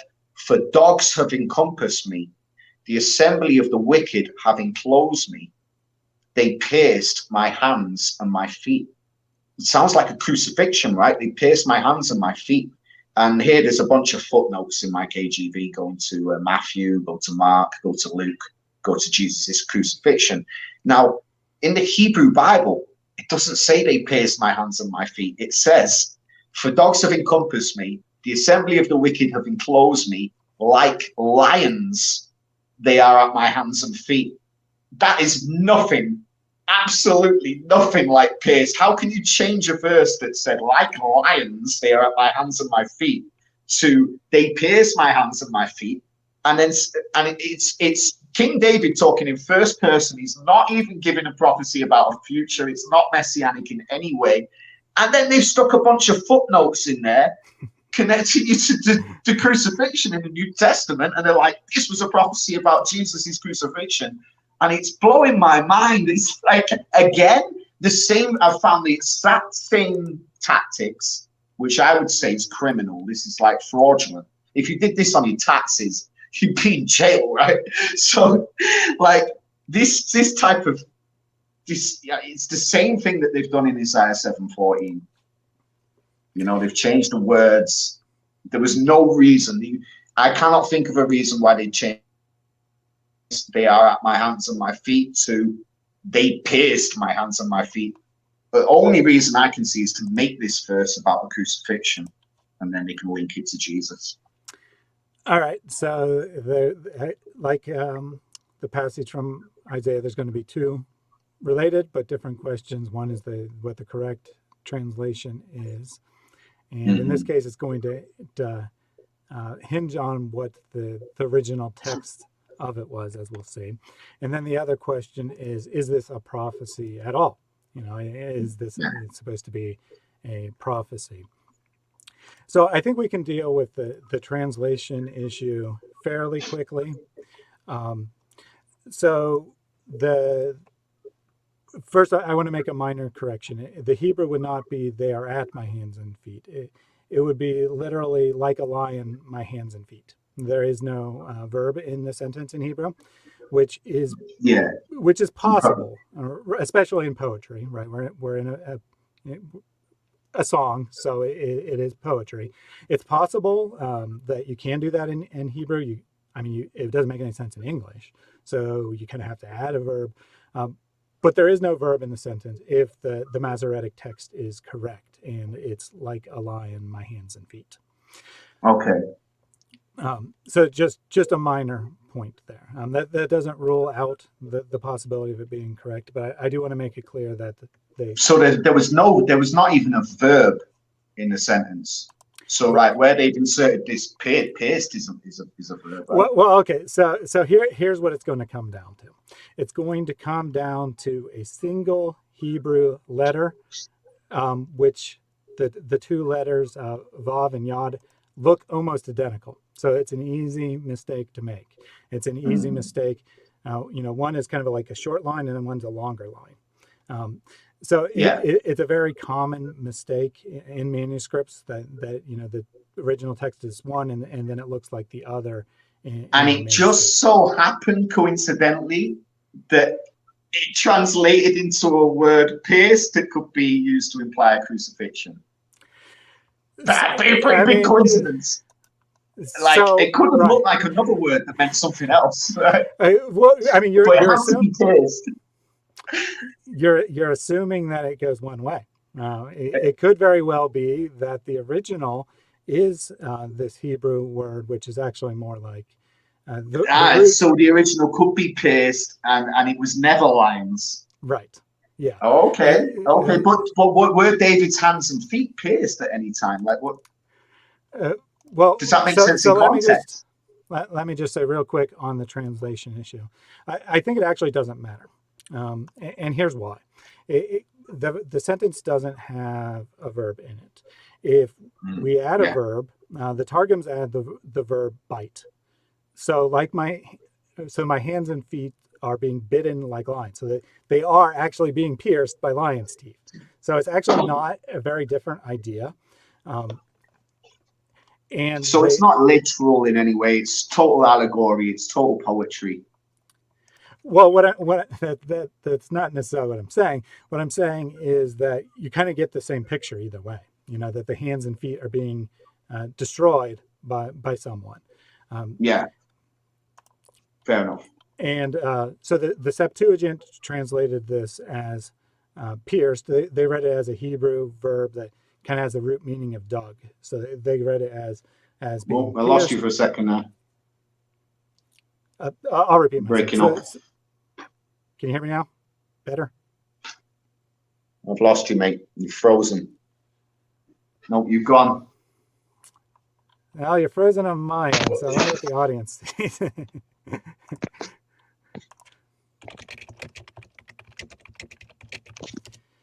If those in the chat could let me know what you're hearing. Are you hearing both of us? Are you only hearing one of us?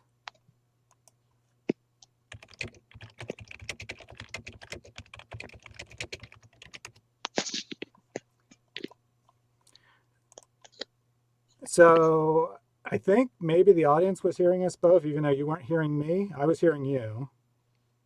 Anyway, I'll just repeat myself. Be safe here. Can you hear me now, though? No, I guess you can't. Hopefully we can get this resolved. It looks like the audience, can hear me, but it looks like Grid Gringo cannot hear me.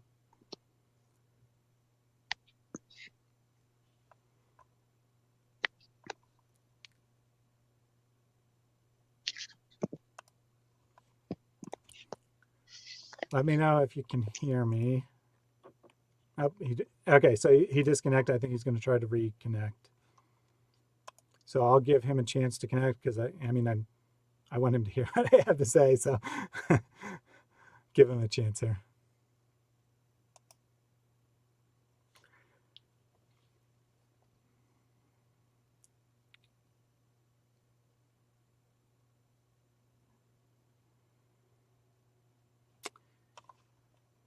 Let's see. Oh, yep, here he comes back. Let's hope it's working now. Oh no, we had this before we started where he would I just get this spinning circle icon. Dang. All right, I'll give him a couple more minutes to try to connect, and if he's not able to reconnect, then I'll go ahead and say what I wanted to say. Hey, there you go. You're back. All right. All right. So I don't know what happened. I have no idea. You just froze and started spinning, and yeah, apparently the audience could hear us both, but I couldn't, and I could hear you, but you obviously couldn't hear me, and you looked frozen, and I looked frozen. So who knows? But in any case, so just to backtrack slightly to give context about what I was about to say, that I don't actually think it matters which one is the correct translation all that much. But that said, we do have evidence that suggests that the Christian translation of pierced is the original. So in the Dead Sea Scrolls, there's the Hebrew. I believe this piece on the Dead Sea Scrolls is actually missing, right? It's not. You can't quite make out whether it's lions or whether it's pierced, and like you said, they look similar in Hebrew. Yeah, you are correct that the actual the manuscript that comes from the original Dead Sea Scrolls collection, that there happens to be a hole in the text right at the crucial portion of it, which is not uncommon. I mean, the manuscripts are not in the condition varies. Some of them are in very poor condition, some are good, but it's not uncommon for words to be missing. It's convenient for conspiracy theorists, though, right? Right. But since then, we found a manuscript in another cave in the region, which is called the, let me put it on the screen here. I know you won't be able to see it, but the audience at least will have some tiny view of it. So there was a scrap of papyrus found that it doesn't have much, but it happens to have the crucial portion of Psalm 22 that was found at Nakal Hever. So a few years later than the original Dead Sea Scrolls, and it does have it has the yod instead of the vav. So it has the reading that would be read the way that the Septuagint has translated it, that it would be read as a verb, and it would be read as a verb meaning something in the vicinity of pierced. Again, we're coming back to the Septuagint here, aren't we? So I Right. mean, we already know where I then, stand on this. On the if it's Psalms, then that for me that came after Jesus, that translation. and then we also have the Peshita, which is a Aramaic or Syriac translation. The New Testament, it has both an Old and New Testament. The New Testament obviously came after Jesus, but the Old Testament of the Septuagint, or I mean of the Peshita, was finalized before the time of Jesus, and it also uses a verb meaning pierced. So we have, we have one ancient manuscript and two translations as evidence, and all of those agree that the text read pierced. Against that, we have a couple targums which read it as like a lion. So it's possible that this is an ancient variant that, like I said, it's a really easy mistake to make. Don't know which one's original, but either direction it'd be a really easy mistake to make. Making the line too long or too short. So is it a prophecy about Right. Is it a messianic prophecy? So that's the important question, right? So I don't think the translation question is very important. The more important question is this intended to be read as a prophecy, or would the audience read it that way? Is that even in the realm of possibility? So I want to do two things. I want to show that there's at least one Jewish source that read it that way. And then I want to offer a reason why it doesn't have to be prophecy. So, well, first of all, in 1 Chronicles 25:1, David writes that David didn't write Chronicles. It's written that David commissioned a group of musicians to, quote, prophesy with lyres, harps, and cymbals. In other words, just because something is a psalm doesn't rule out the possibility that it is a prophecy. And we also need to get out of our head the idea that prophecy means predicting the future. That's very common. That's what the vast majority of people, you ask them what it means. That's what they'll say, and of course that's what it's come to mean in English. But it just means like a message from God, doesn't it? Yeah, exactly. It means speaking on behalf. Like a prophet's just a messenger, right? So it doesn't have to be a prediction. Doesn't have to be a future prediction. Yeah, exactly. To be a prophecy. So, in support of the idea that Psalms are messianic, Psalm 2 is explicitly stated in multiple rabbinic literature that this is a messianic psalm. In the Talmud, which I don't recall if I have that prepared, so I'll just read it. It says, "The Holy One, blessed be He, will say to the Messiah, the Son of David, may He reveal Himself speedily in our days. Ask me of anything, and I will give it to thee.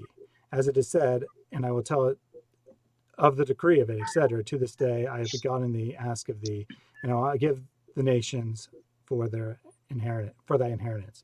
So that first portion there is the rabbinic commentary, that he's saying that God has said that the Messiah, the Son of David, said this, and then he quotes Psalm 2. So he's explicitly made this a messianic psalm. He's made it messianic. And this is, I brought this up for a couple of reasons. One, to show that a psalm can be seen as messianic in Judaism. And two, to show that although this psalm, Psalm 2, is written in the first person, it's written, I, David, have done blah, blah, blah, that it's interpreted as messianic. So I've got a verse underlined here. This was another one. It was 2:7, where it says, "Thou art my son; this day have I begotten thee." And David states that this is what God said to him. Correct. It's not about Jesus. It's not about anyone else but David. Correct. That in context, in the literary context, is about David. And in the but again, the Bible creators, the Christian Bible writers, have capitalized the S in son, and the T in thou art my son. And they've decided to do that because in Hebrew there was no such thing as a capital letter. So someone's took it on themselves to make this messianic and change the grammar in order to do so. Again, the same strategy again. Well, first of all, it wouldn't be changing the grammar because there just isn't capital letters. Well, So don't capitalize the letter then. There's no need. The only reason that you capitalized it is to say, well, it's the Son, it's the Messiah, right? If it was just a small s, then it's not the Son of God, right? So there's no need, because it's David talking about himself in first person. So there was no need to capitalize this. This is completely fraudulent, in my opinion. It's criminal. And it's what I keep seeing, the same thing over and over again with these so-called prophecies about Jesus, or messianic prophecies. This is clearly not messianic. And they've stuck their footnotes in here again. Go to Acts 13:33. Go to Hebrews. Oh, please go to Proverbs. Go to Luke. Go to John. Go to Acts. Go to Timothy. I mean, Jesus is all over Psalms too, right? According to the New Testament writers. But I mean, this is just David talking in the first person. I mean, please. So the immediate historical context is David speaking. But my point here was that even though that is true, that would be a surface level reading of the text, that the rabbis saw this as the Messiah speaking. They saw this as a messianic passage, even though it's written nominally in the first person by David, even though it's written in past tense. This is the way they saw this. You can disagree. You can say that the rabbis got it wrong and the New Testament got it wrong. But my point is, I'm defending I'm not explicitly defending the claim that it is messianic. What I'm defending is the claim that the Christians, the writers of the Gospels, the writers of the New Testament, were following in the rabbinic tradition, that they weren't inventing new ideas, that they were continuing the ideas that were already existed at the time, and they already saw passages like this as messianic. I've seen it. I can't remember the verses now, but I know that there are verses in books that were written after David was gone, where God says that one day he'll bring David back. He'll raise David up again, right? Are you familiar with those verses? Yeah, so I can see how they can apply like David as being the Son of God, the Messiah, and maybe he will be when he gets resurrected. Maybe David will make a second coming. I'm just throwing this out there, right? But it just doesn't seem to be. I mean, David is claiming that he's the Son of God, that God told him, "Thou art my son. This day I have begotten thee." And he's been given this eternal throne. The throne of David will be eternal, right? I mean, just to make this about Jesus, it just seems real long shot. So that would be the Jewish interpretation. Now, they would not see a literal second coming of David or resurrection of David, but they would see the Messiah as the new David, and that's what the New Testament is claiming as well. They're saying that Jesus is the new David. He is the and he has to be a descendant of David too, also, right? Right. So he's a literal descendant of, in the Jewish understanding, he's a literal descendant of David, and he's the new David, right? That he takes the place of the original David. The things that are true about David are also true about him, and that would be completely consistent with the Jewish understanding of what the Messiah will be. Mm-hmm. So this is why, let me just quote this Jewish midrash. A midrash is interpretive commentary on the Bible. So this is presenting a Jewish position. I'm not arguing that it's the only position that any Jew ever had, but I just want to show that Psalm 22 was seen by at least some Jews as being messianic. So Midrash, Peshita Rabita, during the 7-year period preceding the coming of the Son of David, iron beams will be brought low and loaded upon his neck until the Messiah's body is bent low. Then he will cry and weep, and his voice will rise to the very height of heaven, and he will say to God, Master of the universe, how much can my strength endure? How much can my spirit endure? How much my breath before it ceases? How much my limbs suffer? Am I not flesh and blood? During the ordeal of the Son of David, the Holy One, blessed be he, will say to him, Ephraim, my true Messiah, long ago, ever since the 6 days of creation, thou didst take the ordeal upon thyself. At this moment thy pain is like my pain. At these words the Messiah will reply, Master of the universe, now I am reconciled. The servant is content to be his master. Now you might be thinking that only sounds vaguely like Psalm 22. But fortunately, the commentary goes on to clarify.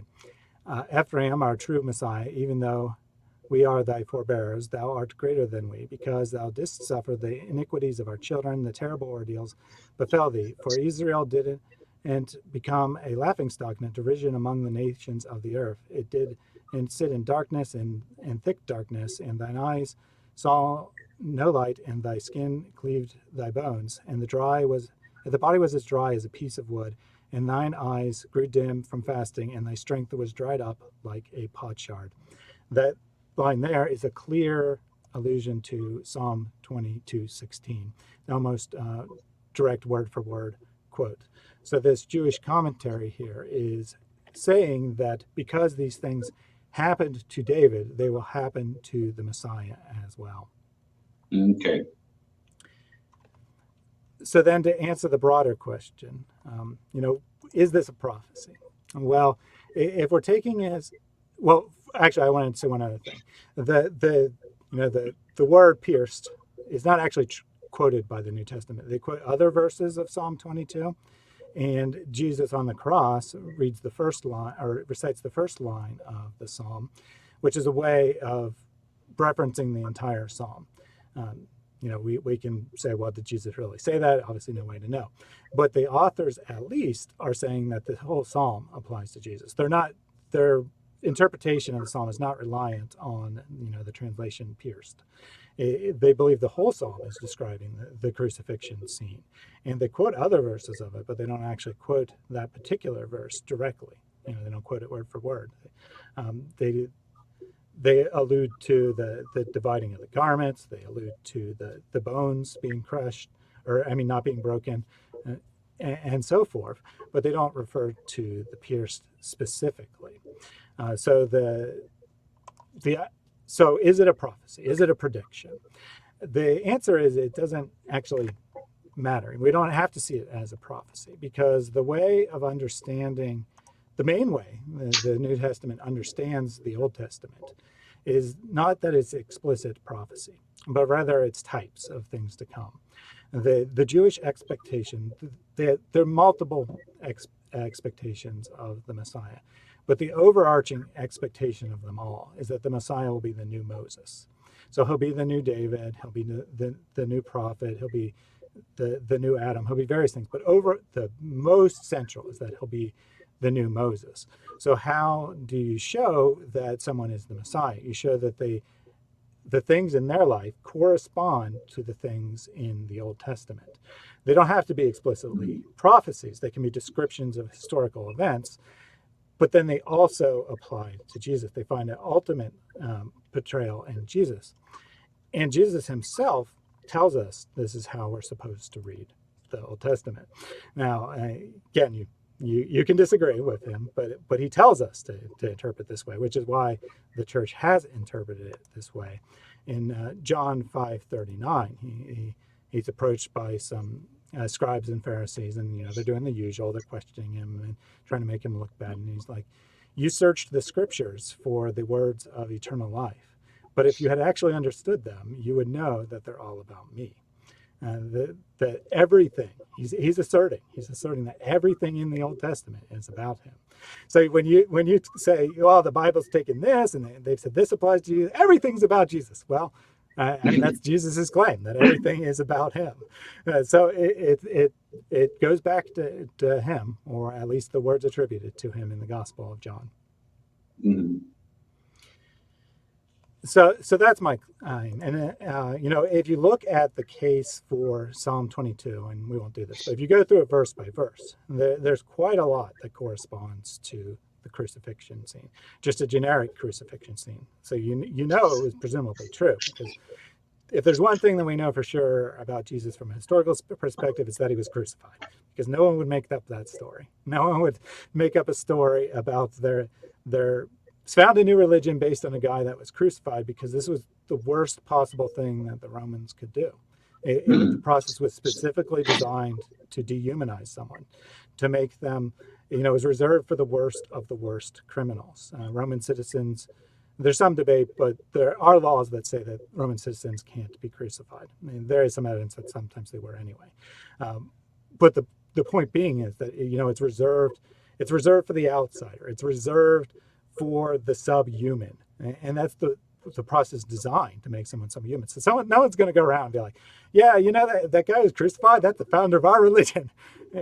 And this is what, actually, we have Roman graffiti that was making fun of Christians specifically for this. And they were saying, and look at those ridiculous Christians. They think their God was crucified type deal. Yeah. So everyone agrees that Jesus was certainly crucified. So if you look at Psalm 22, you'll see that there's a lot that corresponds to what looks like a crucifixion. And does it apply to David's life? Well, we can't actually place it anywhere in David's life. And there is nothing and that doesn't mean it didn't happen, right? I mean, it's not like we have a complete record of everything David did, but there's nothing in Scripture that would allow us to tie this directly to David's life. So is it about David? It's very poetic, it's very allegorical, isn't it? And he had a lot of enemies, didn't he? So, my enemies encompass me like dogs, they encompass me like lions at my hands and feet. It makes sense to the struggles that David went through in his lifetime. A lot of people wanted to kill him, didn't they? Right. His wives didn't like him. I think his own son. He had a lot of enemies, didn't he, David? I liked learning about David. Very interesting character. Really enjoyed learning about him. Yeah.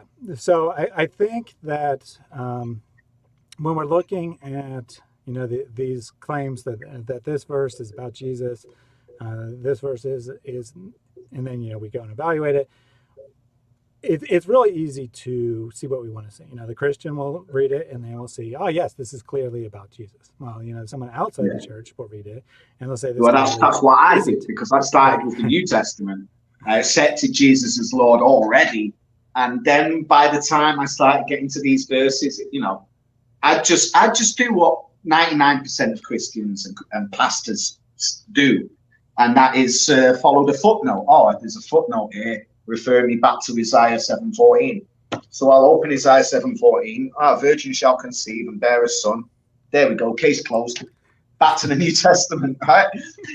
without ever questioning it further, you see. And when I started to questioning it, that's when it started. Like you said, you get to that level, right?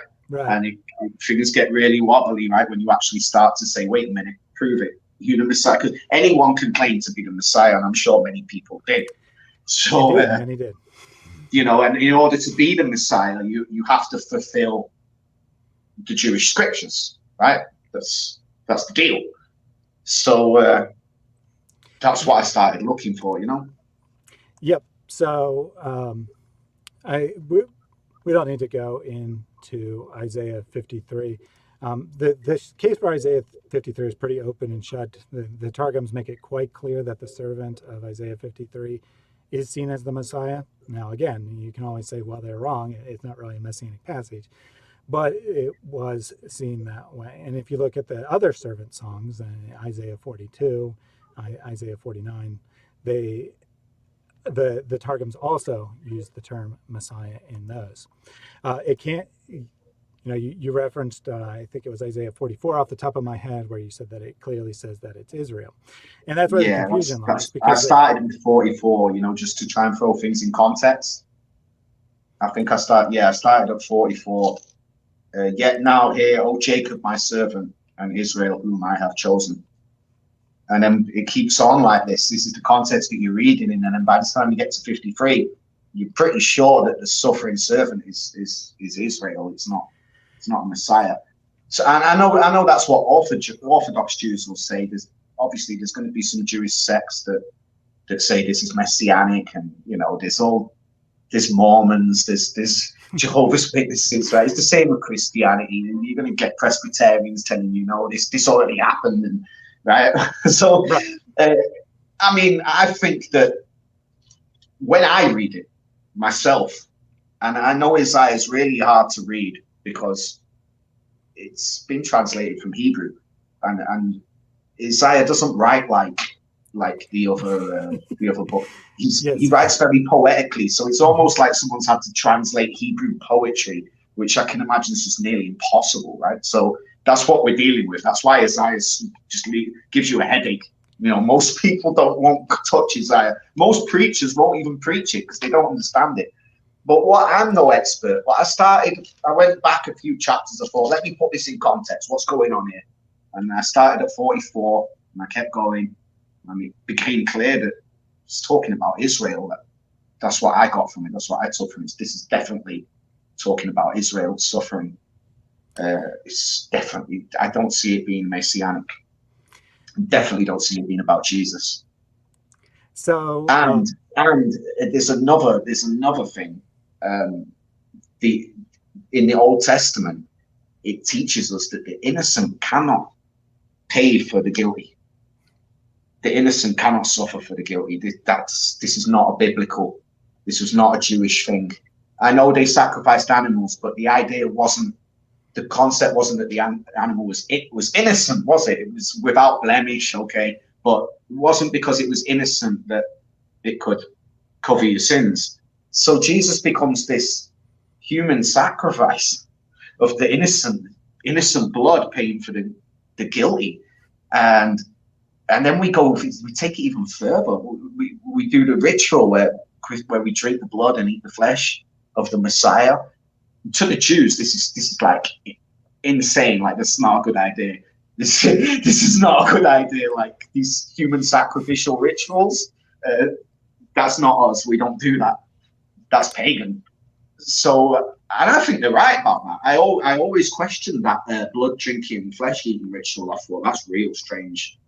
You know, you don't see that anywhere else in the Bible. Right? That really looks pagan. So we can, if you're interested, we can have a separate chat about the doctrine of the atonement and about the doctrine of the Eucharist or communion, however you want to put that. I'm really not familiar with it. I just know that when I went to church and the first time that they did this, I was like, what? Christians do this? You drink the blood and the flesh. I had no idea. I thought Catholics did it. I didn't know that. I thought that was a Catholic thing. I thought it must be a pagan Catholic thing, right? I didn't know that Christians did it. I was really shocked. Amongst other things that I was surprised about when I got to the church, they told me to pray in tongues. I'm going a bit off topic now, but when the pastor baptized me, when he lifted me out of the water, he actually whispered in my ear, "Pray in tongues," because for him that's like glorifying his church, because the Holy Spirit's here. The Holy Spirit always comes to my baptisms. One of them pastors, right? He was a lovely fella. He was a lovely man. He wasn't a corrupt. He wasn't, but he's just got a bit carried away with himself, Right. So he really wants that Holy Spirit to come. He's a really nice guy, lovely man. But I saw a lot of things. These are definitely, different issues. Yeah, but, I mean, just topic, but it was like the rapture. The rapture was probably the first thing I really had to question. Is there going to be a rapture or is there going to be a tribulation? Should I be praying in tongues? Should I not be praying in tongues? And then eventually it's turned into, is Mary a virgin? Is Mary not a virgin? Is Jesus God or is he not? And it all just fell apart in my hands, I'm afraid. And I was quite upset when it did, because I wasn't trying to debunk Jesus. Actually, quite recently, I started a relationship with a Jehovah's Witness, a family of Jehovah's Witnesses. So I was like Googling, like, what do Jehovah's Witnesses believe, right? And I was like, oh, they don't think that Jesus is God. How can this be? So I set out to debunk this, to prove that Jesus is God, right? Because I'm stubborn. I'm gonna convert my missus. She's gonna be a Christian, right, by next week. That's what I'm thinking. So I've set out to prove that Jesus is God, and I couldn't do it. Using the Bible, I couldn't do it. I was like, man, he's the Son of God. He said it to us a million times. It seems to me the Jews were falsely accusing him of blasphemy, claiming that he is equal to God, which he never actually did. he always said, my father's greater than I. Me, my father, I only do my father's works. Like, I can't do anything without him. He prays to him. He fears God. Like, he's praying for, God, why have you forsaken me on the cross? I just started to, like, wow. The more things I questioned, the more things broke down. So I'm just saying it wasn't just what we've gone over quickly today with in Psalms and in Isaiah. It was a lot of things. Yeah. I get it. I mean, I didn't think that this was your only reason, and I'd be happy to have a chat on, the question of Jesus's divinity according to the New Testament, or evidence that Christianity is true. But neither of those were the subject for today. So I did. Yeah, we could go on forever. It's a massive. Yeah, exactly. I mean, I've been just spent a lifetime debating this. Exactly. And people do. There is always more material that could be covered. I did want to briefly touch upon the idea of, sorry, to go back real quick, because, you said that in Isaiah, the servant is clearly Israel. And you also said that Isaiah is very difficult to read and it's confusing, and that is true. Isaiah, he jumps forward and backwards and cross-references himself, and it's very difficult to follow. It is a nightmare. It's the most difficult book in the whole Bible, to be fair, in my opinion.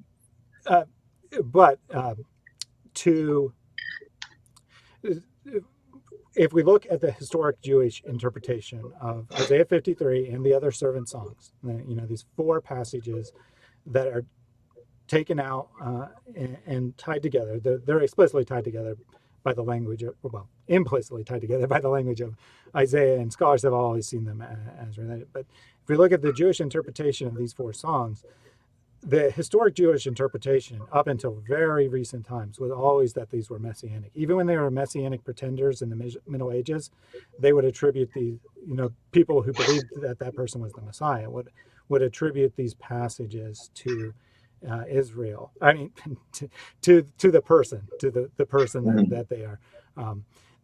And even, you say that the Jewish interpretation today is the nation of Israel, and that's the official line. But actually,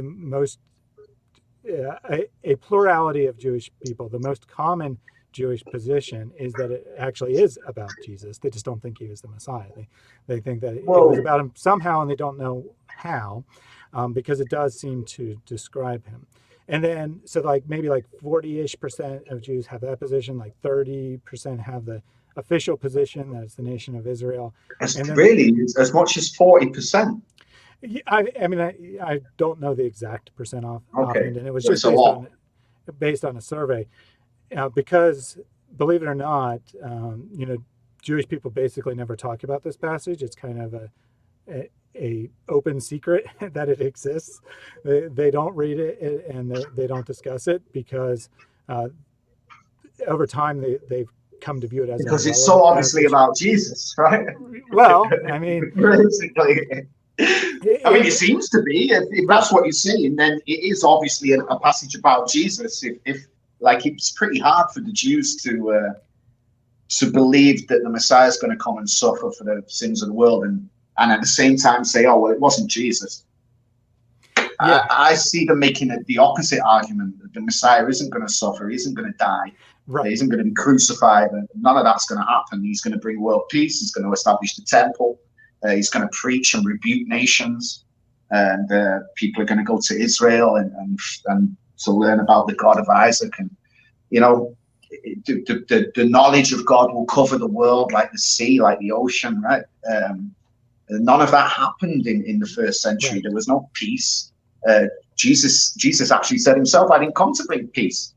So all this messianic prophecies about the Messiah bringing peace, Jesus said that he didn't come to do that. So, I mean, it's highly debatable, right? So that ties me into my final point. I did want to touch on Isaiah 53 because it's important to see that there was this expectation that the Messiah would suffer. Then, as you point out, I never knew that there was Jews that believed that. That's just the first time I've heard that. Yeah, so I have, if we've gotten into more detail, I have tons and tons of Jewish references on that one. The other two, Okay, I they're believe it. they're they're I wouldn't go to, like I said, I wouldn't go to Isaiah 7:14 as one of my if I'm making a positive case. But on Isaiah 53, there are tons and tons of Jewish sources from, from the time of Jesus all the way up until the great medieval commentaries and you probably don't know that much about Judaism, but Judaism is very authoritarian. That the the authoritative rabbis, their interpretation matters greatly. It's not like each person reads the text for themselves and decides. So even up until the Yeah, Middle in Ages, order to be a rabbi, you have to actually be like from the bloodline, don't you? Is that right? In order to be like a priest, you have to be from a specific bloodline, like a descendant of. Is that true, or am I wrong about that? yeah. So you're supposed to be in the tribe of Aaron, descendant of Aaron. Um, That's it. um, sorry, the tribe of Levi, a descendant of Aaron. Well, I mean, I think that that's actually not a bad idea. I know it's authoritarian, like you say, but I prefer that than just any old pastor can just open a church and start preaching. Yeah, That's what we've got in Christianity, and like it's insane. Most of them, they don't even know anything about the Bible. Here in Brazil, where I live, it's incredible. Like you ask a pastor a question, and he tells you to go and ask the Holy Spirit and pray. He doesn't even yeah. attempt to answer it. Unfortunately, that's a discussion for a different day. But unfortunately, because of the way things developed historically, that became a common way of approaching things in Christianity. But it's not the way I approach things. And I think I'm not afraid of questions like these because I think Christianity has the answers. But so I wanted to make it clear that there was a Jewish expectation of the Messiah suffering. But as you've Okay. pointed out, there are many passages about the Messiah being triumphant, the Messiah ruling over Israel for forever and ever, and all kinds of things. And and you've made this point a number of times, Jesus didn't fulfill these things. Jesus didn't fulfill these things. And of course, you know that the Christian understanding is that there'll be a second coming. What I wanted to make you aware that you probably aren't aware of is that this was a struggle in Judaism before Christianity. That they saw these conflicting strands. They saw the suffering Messiah, they saw the triumphant Messiah, and they said, how is this true? How can both of these passages be part of the inspired word? They seem to be contradictory. How could one person fulfill all these things at the same time? Well, there's basically four possibilities. One possibility that people held to is that even though they seem really different, somehow he's going to fulfill them all at the same time. That he's going to suffer and then triumph, or triumph and then suffer, or something along those lines. That'd be one person, one coming, one event. And even though we can't see how it's going to work, we know it's going to work. That's one position.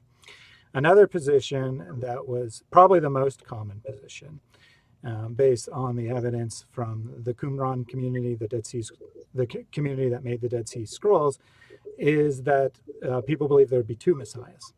There would be one messiah that comes and fulfills the suffering passages, fulfills so the messiah is supposed to be priest, king, prophet. He has a whole bunch of roles, right? So maybe the priest, he'll come and fulfill the priestly roles, and then he'll suffer. And then a different messiah will come, and presumably simultaneously, to be clear, but a different person will be fulfilling the kingly roles, the triumphant roles.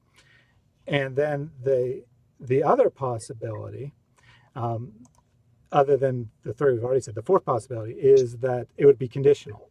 If Israel was obedient, then the Messiah would be triumphant. If Israel was defiant, then the Messiah would suffer. So it was an either or situation. So these are the four ways that the Jewish people approached the text. Of course, we know what the Christian understanding is, but I just wanted to make it clear that Jews were already struggling with this idea. They did expect the Messiah to suffer, and they did expect the Messiah to be triumphant.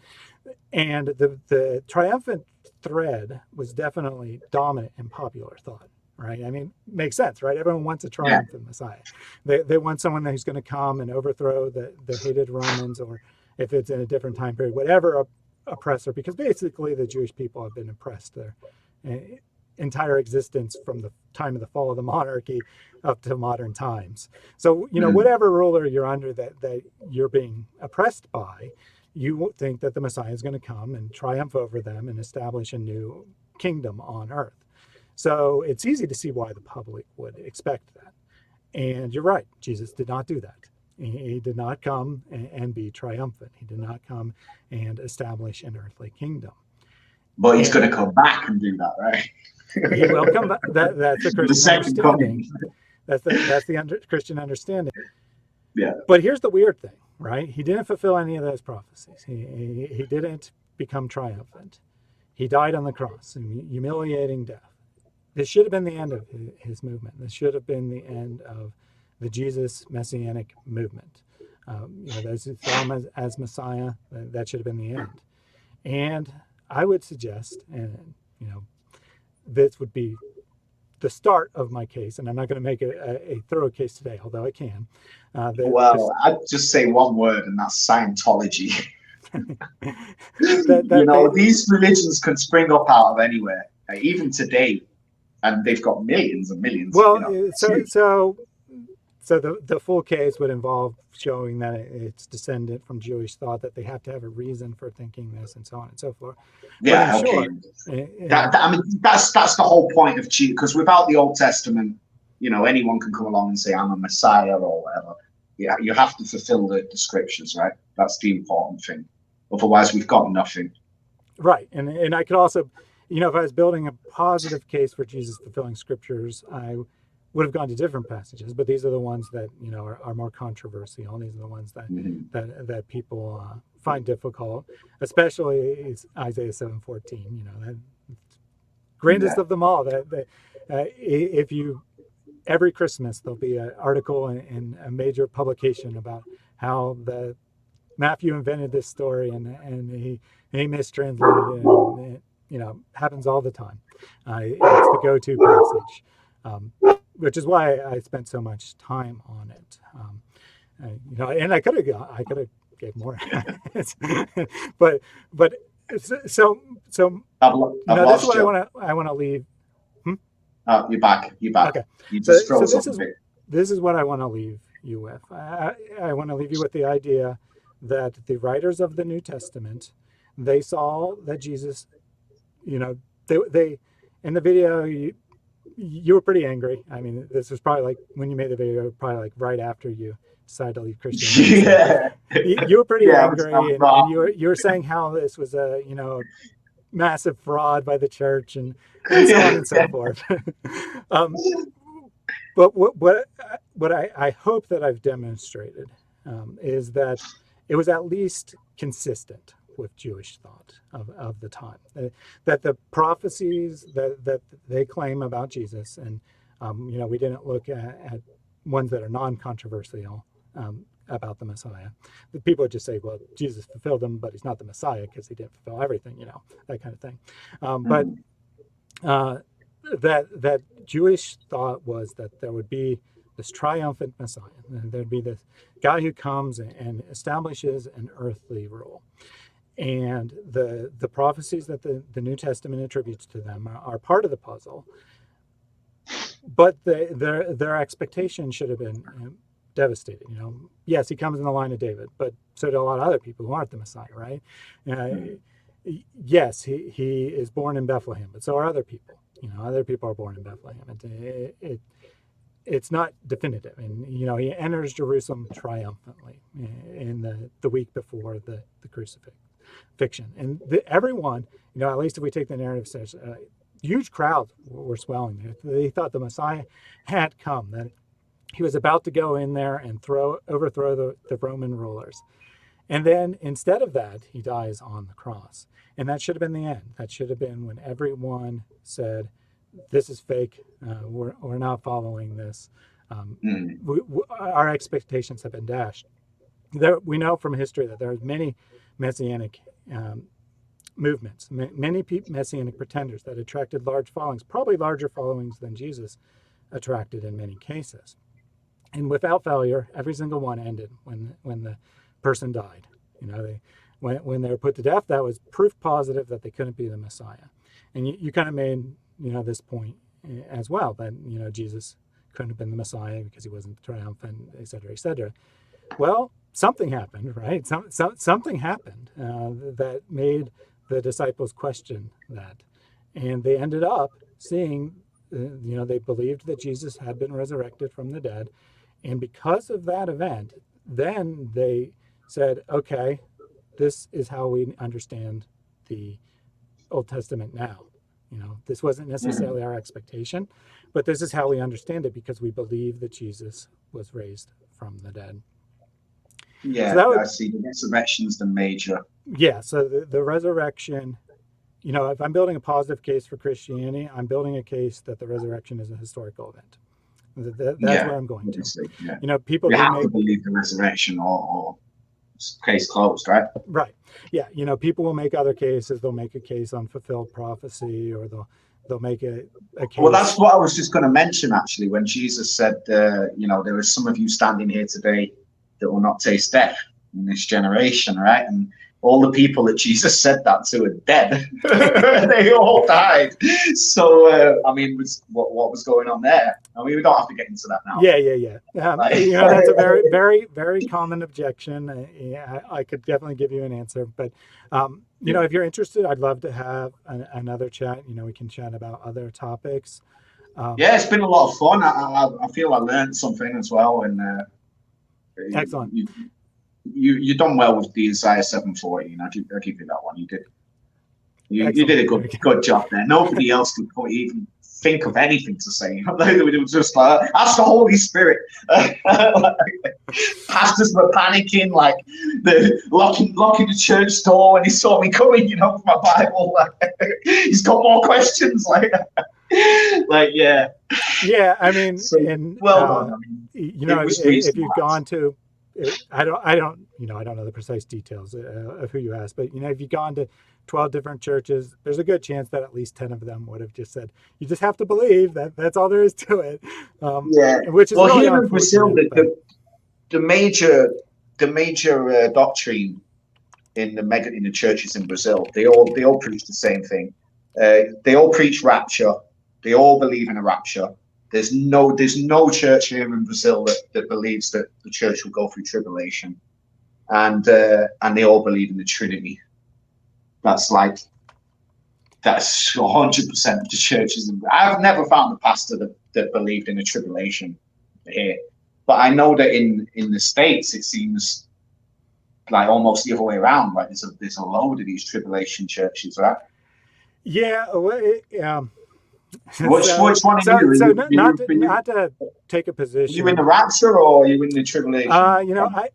Here's my position on Revelation. I don't really think about it much because it's irrelevant to me. I don't really care about how the end times are going to come about.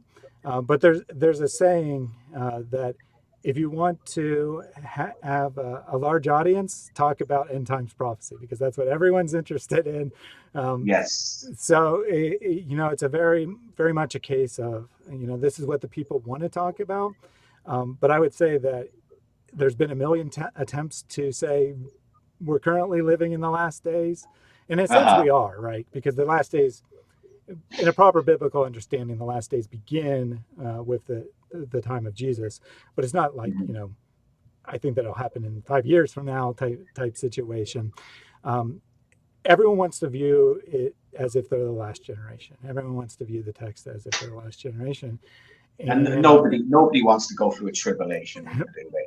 Yeah, well, that's why the rapture doctrine is so successful here in Brazil because nobody wants to know about a tribulation. Right. So you're all going to get persecuted and die. And there's at least there's 4 major different interpretations of Revelation, and then there's a whole bunch of minor ones. So it's a very complex topic, and it's not one I worry a lot about because. It's kind of irrelevant to my case. It can't be used as evidence or for or against because it's supposedly about future events. So, so I have one last question for you for today. Mary, she was in the video that you saw. I don't know how much of the Peterson video you actually watched, but she was in that video. She's one of my missionary partners. she would like permission to come up and ask you a couple of questions. Can I Yeah, give her the link? sure. All right. I will do that.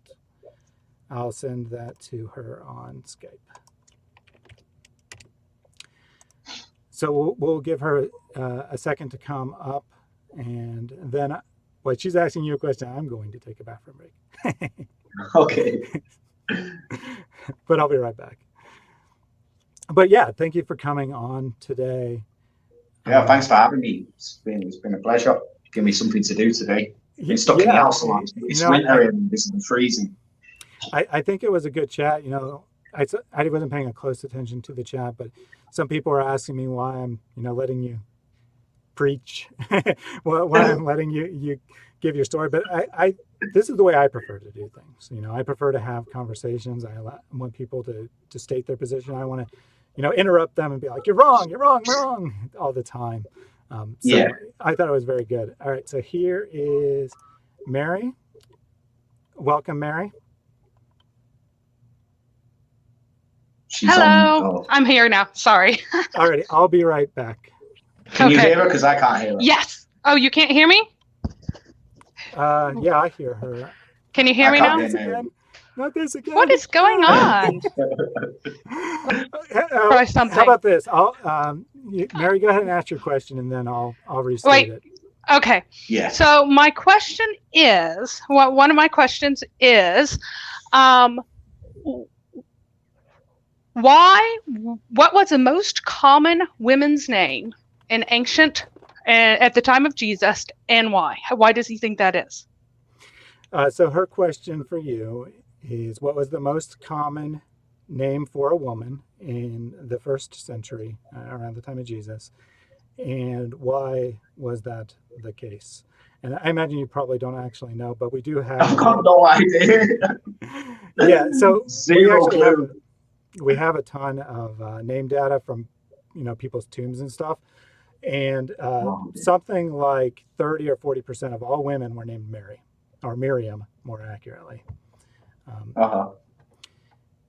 And I can believe it. There's a lot of Marias in South America. Well, those Marias are named after. Yeah, those Marias are named after Mary, the mother of God. So who were these Marys in the first century named after?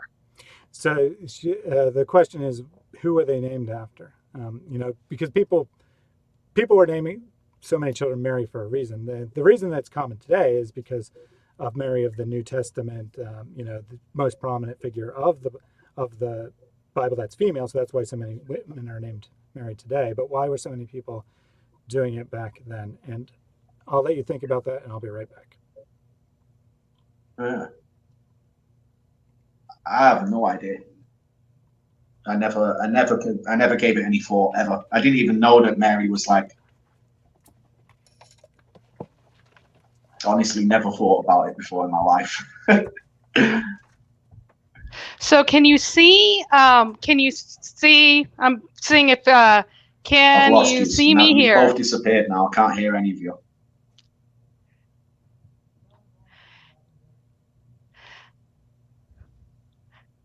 Oh wait, let me put it in the chat on here.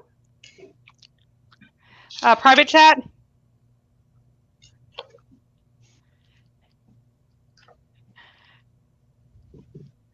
Can you see my text in here? You might not know how to type on to hit it. So I really want to wait until he can hear me, or at least can hear someone else. And hello, because I'm doing the private StreamYard chat to see if he can see this. But he might not know that he can tap on something called comments. Oh yes, here he is! Yay! Okay, so I'm going to type whatever I'm saying. So to type what I'm saying. Hello. Hey. So let's see. So are you back? I can hear something. Oh, can you hear me? No. Oh, okay. I'm So, back. okay, you're back. I- All I right. can hear So you. he said that I he lost you has both no for a idea. second. He didn't know. He didn't know why. He has no idea. And I would like to suggest that there are two people in the entire Bible who have a name and are called Alma. And those two people are Rebecca, Rikva, and Miriam. And I would like to suggest that the reason that so many were called Mary was because they were named after one of the Almas of the Bible. Messianic expectations were extremely high, and that's also why there were so many men named Joseph. So if you can convey that. So Mary says, our own Mary, talking about the name Mary. That's kind of funny. Anyway, she says that there are only two women in the Old Testament who are given the name, are described by the term Alma, that have a name, and those are Rebecca and Miriam, Moses' sister. So because of the Messianic expectations, and it's certainly that there was a lot of Messianic expectations in the first century. So she suggests because of that they were naming their children Mary or Miriam, and it's closer to the actual Aramaic, because they understood that the Messiah, the mother of the Messiah, would be an Alma. And because of the way that Jewish thought on interpretation of Scripture, it's very esoteric, that you find a related word in two different passages and you can connect them together. We would generally deny that that's a valid way to interpret the text, but this is the way the rabbis did it, that they thought they could find hidden meaning of the text by saying, yes, this word occurs in this passage and it occurs in this passage, so they're connected. So because they saw Isaiah 7:14 as messianic, they thought that the woman described there would have the name either of Rebecca or Mary. And specifically, Rebecca is not messianic, but Miriam is, because of the prophecy of the second Moses. They knew that there had to be a prophet like Moses. They knew it was tied to the Messiah. So for the Messiah to come, we need the prophet like Moses. So where do we look? We see the Alma there. We see an Alma with Moses as a baby. So we are looking for an Alma, an association with a baby for the Messianic age to happen. So she added that the reason they chose Mary as opposed to Rebecca is because since the Messiah is supposed to be the new Moses, the new, they're not supposed to be the new. I can't recall offhand the husband of Rebecca. It doesn't matter. Anyway, Miriam is not only is she the sister of Moses and thus tied to Moses, she also, the term is used specifically in a passage about the baby Moses, that it's about her taking the baby Moses and bringing him to be nursed. So because of that, you can see how they could see a connection. We might say that's not, we might disagree that they should have seen a connection there, but you can see why they would see a connection. You got the Messianic expectation in Isaiah 7:14. You have a woman with a baby. You have Mary, Miriam, the sister of Moses, the new, who will be she's not his mother. She's actually his sister, but she's carrying the baby Moses when she's described as an Alma. So you can see why they'd make that connection. They would say that, the virgin here is connected to the virgin there because they both have the baby. One's the old Moses, one's the new Moses. Mm. And also that if you notice, the huge number of the men, a large percentage of the men were named Joseph. It wasn't as universal as Mary. Mary is the most popular name far and away, but a very large number of men are named Joseph. And the reason for that is that one of the messianic figures is supposed to be the Messiah ben Joseph, right? So we need a Messiah ben Joseph in some way So because Ephraim was lost, it's one of the lost tribes, they were naming a lot of their sons Joseph and hoping that that will be a way to bring about the Messiah as well. So she added that you can also see this on the side of the men. Now, there's a lot more male characters, obviously, in the Bible, and a lot more male characters that are connected with the Messianic expectation. So it's not as universal, but they were expecting one of the two Messiahs, because remember, most common belief is two Messiahs. One of them was referred to as Messiah ben Joseph, which is the suffering one, by the way. That they expected that the Messiah would be the son of Joseph. Ben means son, so the Messiah, son of Joseph, is the suffering of Messiah in their expectation for two Messiahs. So this is why Joseph was one of the most common male names, is what she's suggesting. And then another question that I'd have for him is that if he does he believe, first of all, you can't change lion to lions, even if you're reading it that way. It's not grammatical as lion, it's not grammatical as lions, but you can't change lion to lions, which he tried to do to try to make it make sense, because it doesn't make sense as lion. First, that's the first point. And the second point is, if does he believe that should be read as applying only to David, and that other readings are illegitimate, that they're forced? So moving on to a new question now, since you made her point on that one. The Psalm 22, you were saying lions, and I was saying it as well. It'd actually be lion singular in the Hebrew if we read it that way, which makes it more awkward, makes it more difficult to understand what's going on. But her question is, she just wanted you to be aware of that. The question is, do you think that the only legitimate reading of the text is that it applies to David, or is it possible that it could have additional applications beyond that? No, I think it 100% applies to David. Well, my question then would be, why doesn't... I don't think it can be applied to anyone else. Okay. I'm quite surprised that they decided to. Okay, so my footnote reference in there and connect these things to Jesus, so, especially since Jesus and nobody in the New Testament quoted it. Yeah, I know. Yep. Nobody quoted it in the New Testament. I mean, Jesus didn't mention it. If it was an important prophecy, like the 70 weeks of Daniel, it says to predict the exact year that the Messiah will arrive or be crucified or whatever. And well, nobody mentioned it. If that's such an important prophecy, I mean, it's a pretty wild claim. You know the exact day that the Messiah is going to be executed.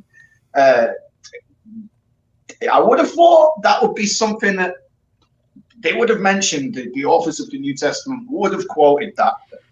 There's many things they didn't quote, which tells me that these were later additions. These were later adjustments. Okay, so we have already demonstrated that pierced was almost certainly the original reading. It's the only reading that is attested in times before Jesus was born. The only reading that is attested is pierced. The other reading does not appear in these very early texts. It only starts to appear in the Targums. But also, I would have a question as to why Targums read it messianically, and then why Rashi said that this was about Hezekiah. Rashi said that this was a prophecy about Hezekiah, and he read it as the lions Nebuchadnezzar biting on the hands and feet of Hezekiah. So why would he be reading it Hezekiah, who is a late Jewish alternative that was proposed after Jesus to fill in for the Isaiah 7 Messiah? They're pulling in Hezekiah as a possible fulfillment of something that they are still reading prophetically in the time of Rashi, which is late Middle Ages. Dude was very late. So, Mary, try to be brief because I got to get everything. Oh, sorry about that. but so first of all, she pointed out that the only ancient readings of the psalm, from manuscripts anyway, are that it should be read as pierced, which is kind of the point I made. But then the other point, the question she has for you, is, she pointed to the Targums who gave Psalm 22 messianic implications. They take, we didn't go over it, so let me just briefly outline the case. They take the language that's there that is somewhat, referring to the royalty, and they expand upon it. So like it says, enter the gates, I believe. I'm going off the top of my head here, but I believe that the text of the Hebrew says that I entered the gates. And then they change this to like, I entered through the gates of the holy sanctuary or something like that. So they take the language and they elevate it.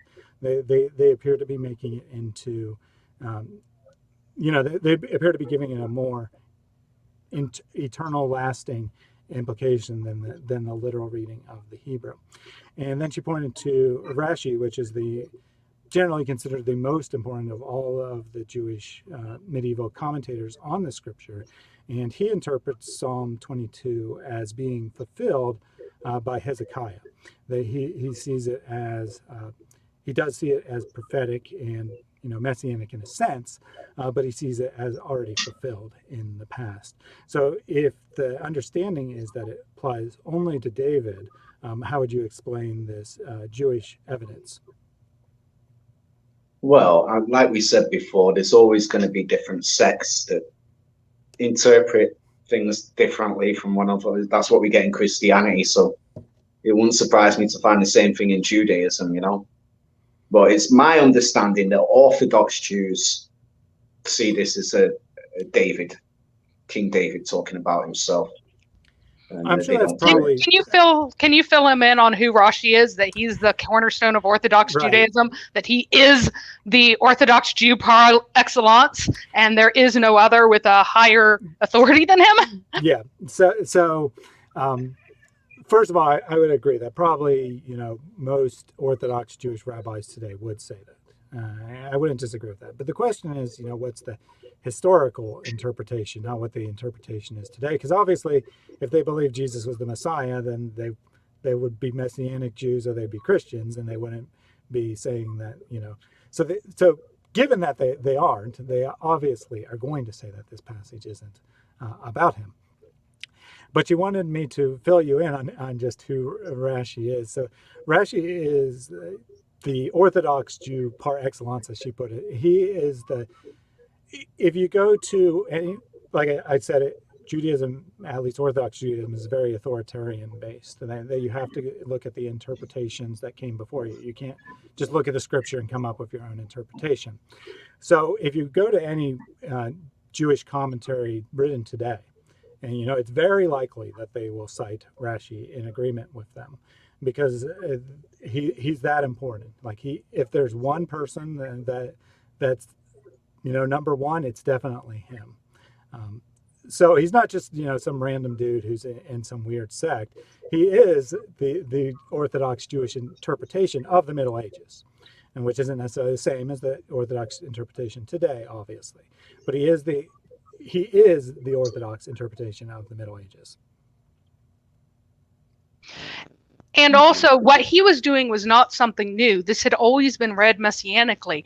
The problem is for them to pull it away from Jesus and apply it to another figure who is in some way messianic, either a foretaste of a coming Messiah in the past, or just saying, well, sure, it's about the Messiah, but it's not about Jesus. They're still reading this messianically when they read it onto Hezekiah, Hezekiah being another figure of the future Messiah for most Orthodox Jews. So they're just trying to pull away from Jesus. They're not denying that it's messianic. And any of these sources, in any of these ancient sources, you don't find a denial of messianic reading. You find new interpretations of how it's messianic, but how it's like really not about Jesus, even though, as we have always believed, it's messianic. Yeah, so she just points out that it's not just him. It's he stands on the rabbinic tradition the rabbinic tradition has been to see Psalm 22 as messianic. They've just denied that it's about Jesus. They haven't denied that it's messianic. They've denied that it's about Jesus. So there must be a Jewish sect somewhere waiting on this virgin conception for the Messiah to be born, right? Or I mean, does that exist? I wouldn't. I'm sure it's out there somewhere.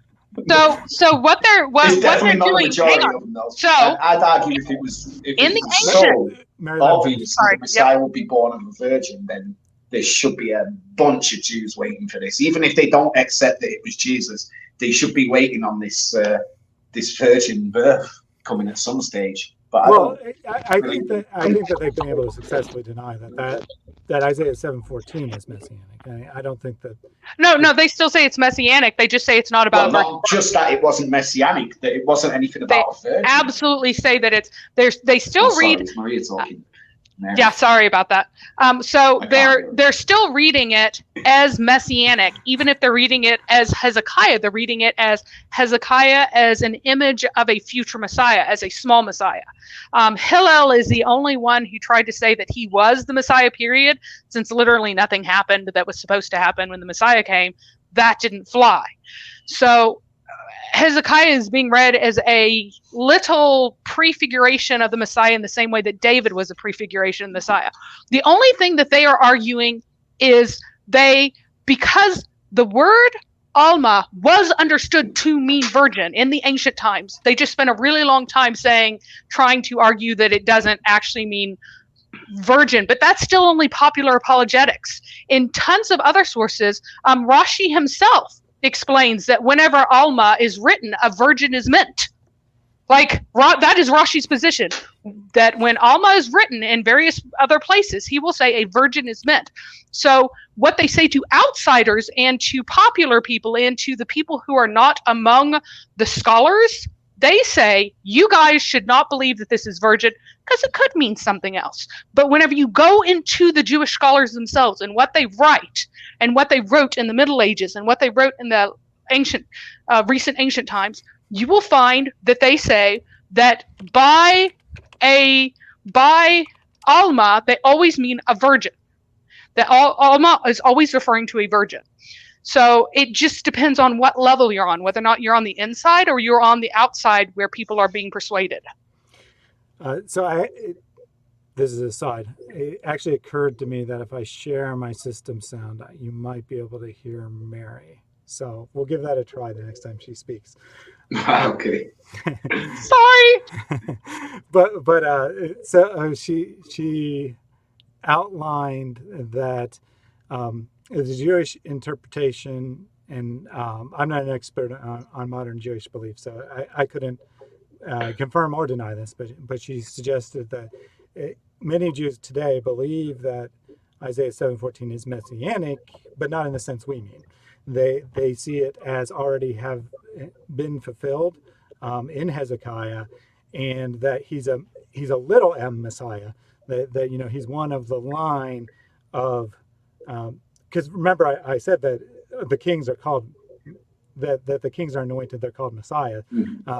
So he's a Messiah in that sense, that he's part of the right line of rulers, but he's not the ultimate Messiah. But I still don't think that they thought that this was that a virgin actually gave birth to a child.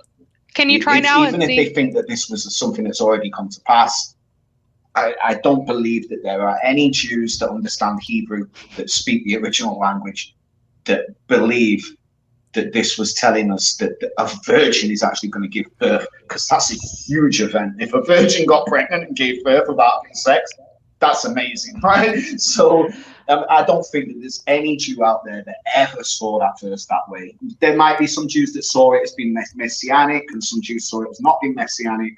Either way, I don't think any of them saw it as a virgin actually. Can you? Child. Right, can you see if you can hear me? So you off Grid Gringo and I need to mute ourselves, otherwise we'll hear an echo. But if this works and we're muted, you should be able to hear All right, can you hear me now? I can hear myself. You should be able to hear me.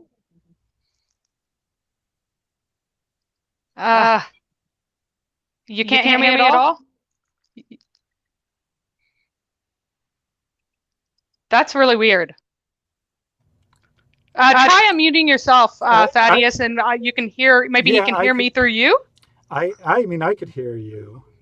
Yeah. So, and actually, I believe it's still. Oh no, it's not still being shared. All right, so go ahead and talk again. How about now? Can you hear me? No. Yes, no? Apparently not. Okay. I guess go ahead and mute me again so I don't have to listen. Yeah, there we go. Okay. We can try on the next time if you want. It's getting I don't know why it's not working. The one thing that I would, the second point that I made is that if you go into the text by Rashi, for example, whenever he talks about the word alma or alamot, which is the plural of, and I know that my Hebrew pronunciation is absolutely hideous, but the plural, you will find in all of the ancient commentators that whenever this happens, they always gloss it to say that it means virgin. And again, the accusation that Christians are the ones who translated the Septuagint, Isaiah, is not one that you will find in any ancient or medieval source. No one believed that. This is some sort of made-up modern attack that you can only make now because everyone didn't already know that this was ancient. So the Septuagint was translated anciently. There is zero ancient, medieval, early modern testimony to the contrary.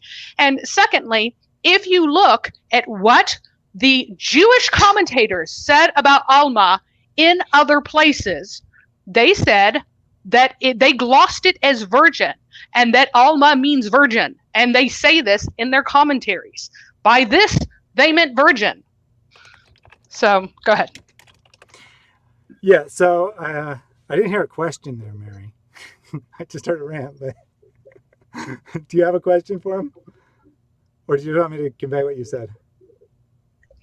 Well, I'd like you to convey what I said, because he said, there's no Jew would believe this. But here's the problem. The ancient Jews actually did say, you can ask him, for example, why would Rashi gloss Alamot as virgin if they didn't think that it was virgin? Okay. Because Rashi glossed it that way. Gotcha. All right. So she pointed out that the Jewish commentaries written, from the time of the Talmud up until the Middle Ages with Rashi, they commonly gloss Alama or Almat, which is the plural, as a virgin. Like they feel the need to explain to the audience that in context it means virgin, because the audience doesn't necessarily, because the word has at some point changed meanings, that the audience isn't necessarily aware that that's what it originally means. So her question is, if it didn't mean that, and saying that only aids Christian understanding, it certainly doesn't aid Jewish understanding, then why would they do that? Well, as we discussed, didn't we? We saw that Alma was translated as virgin sometimes, and Butula was translated as virgin sometimes, even in instances where it wasn't necessarily referring to a virgin, like we established that, didn't we? So, I just answered the question with a question, like, why, how can the translators be so sure that in this case, Alma meant virgin? Or my answer would be that else. I mean, who decided that? My answer would be that before Jesus, the Jews before Jesus had consistently translated it as Parthena, which is virgin, that they had understood it as virgin, and that all the commentators, whenever they saw that word, whenever it popped up, they would interpret it as virgin. Like when they wrote their commentaries, they interpreted writing in the Aramaic of the Jews of the time, right? They're talking about about Isaiah and about Song of Songs. They would explain that this means virgin, just in case you didn't know, because the word actually means one who is hidden away in an inner room, is like the absolute most literal meaning. And thus it means like it's a borrowed word of kind of a harem type of context. But they would gloss it as that. And the reason why does it say Alma and not Betula? If that's the question. Betula could apply to anyone. The ancient Jews understood an Alma to be noble, to be above, to be someone who is a noble young virgin woman, not just any young virgin woman. So it had a different connotation. Whether or not that's what it meant in the time of Abraham, by the time Isaiah rolled around, it had that much more elevated meaning. Sorry, I'm bad at short. Yeah, I put in the chat, short and Mary don't go well together. But basically, she argued that this is the way that that Jewish people did understand it as virgin, that the evidence seems to suggest that is the way they understood it. So to ask, why did they translate it that way? Well, because that's the way they understood it. I would suggest that... well, they almost be waiting on this virgin to get pregnant and the Messiah to be born then, if that's the case, which they're not. So that doesn't make any sense to me. Well, so very recent... interpretation's been lost in more recent times. Okay. But yeah, the tradition is that they saw it that way in ancient times. In ancient times, they were waiting on a miraculous virgin birth just because of that one verse in Isaiah 7:14. That's what you're saying. Well, they were mapping it. Yeah, no they were mapping it across. It it's just that one verse. Oh my goodness! That one word where it says virgin, Alma. It was that one word that they say Alma is why they were naming all of their daughters Mary. That one word, one verse. That's the long shot for me. All right. Yeah. So this will be the last comment here. Okay. So she wanted to reiterate that it isn't just the verse isn't our only evidence that she reiterated about people naming their children that way because of the way interpretation of scripture worked, where they would tie verses together based on them having similar language, similar themes. They saw the passage in Exodus as also being messianic in nature. The passage that refers to Miriam as an Alma, they saw that as also messianic because and I touched on this briefly when I said that Jesus tells us to look at the whole of the Bible as being about him. But there's also quotes from rabbis that say the same thing, that all of the scripture is about the Messiah, that everything is pointing towards the Messiah. So because of that expectation, people would, they take all kinds of passages and they would say they are about the Messiah. And, the Christian position, at least, my position, is that they're right, that the Bible is primarily about describing the Messiah, that it's one narrative arc, even though lots of things are happening, lots of things are going on. Everything eventually, in some sense, ties into the Messiah.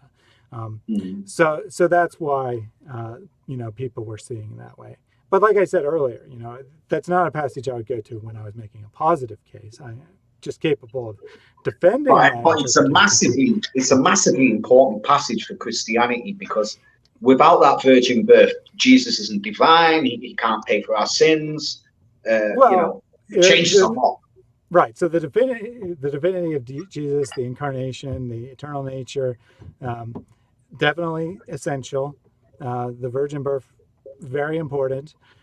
But we don't necessarily have to have a prophecy to tell us that, right? I mean, not everything that's claimed about Jesus is because of a prophecy. But that's not what Matthew said in 123. Matthew quotes, he says, as it was written, a virgin. Right. He is making it part of his case. He's a direct quoting from Isaiah 7:14. But it's not a footnote that's been stuck in later on. It's a direct quote. But I will point out that Luke references the virginity of Mary, but he doesn't quote that passage. He doesn't use That's it true. in this case. And John speaks of the pre-existence of Jesus, his eternal nature, him becoming flesh, and he doesn't speak about the virgin birth at all. So the theology isn't dependent on it being a prophecy, is what I'm trying to say. And I would ask, the easy attack anyway, we on can keep Mary. going and going, but can we wrap things up? I've really got Yep. It's been a pleasure. Definitely wrap things up. I would love to have you on again for another chat if you like. And that'd be cool.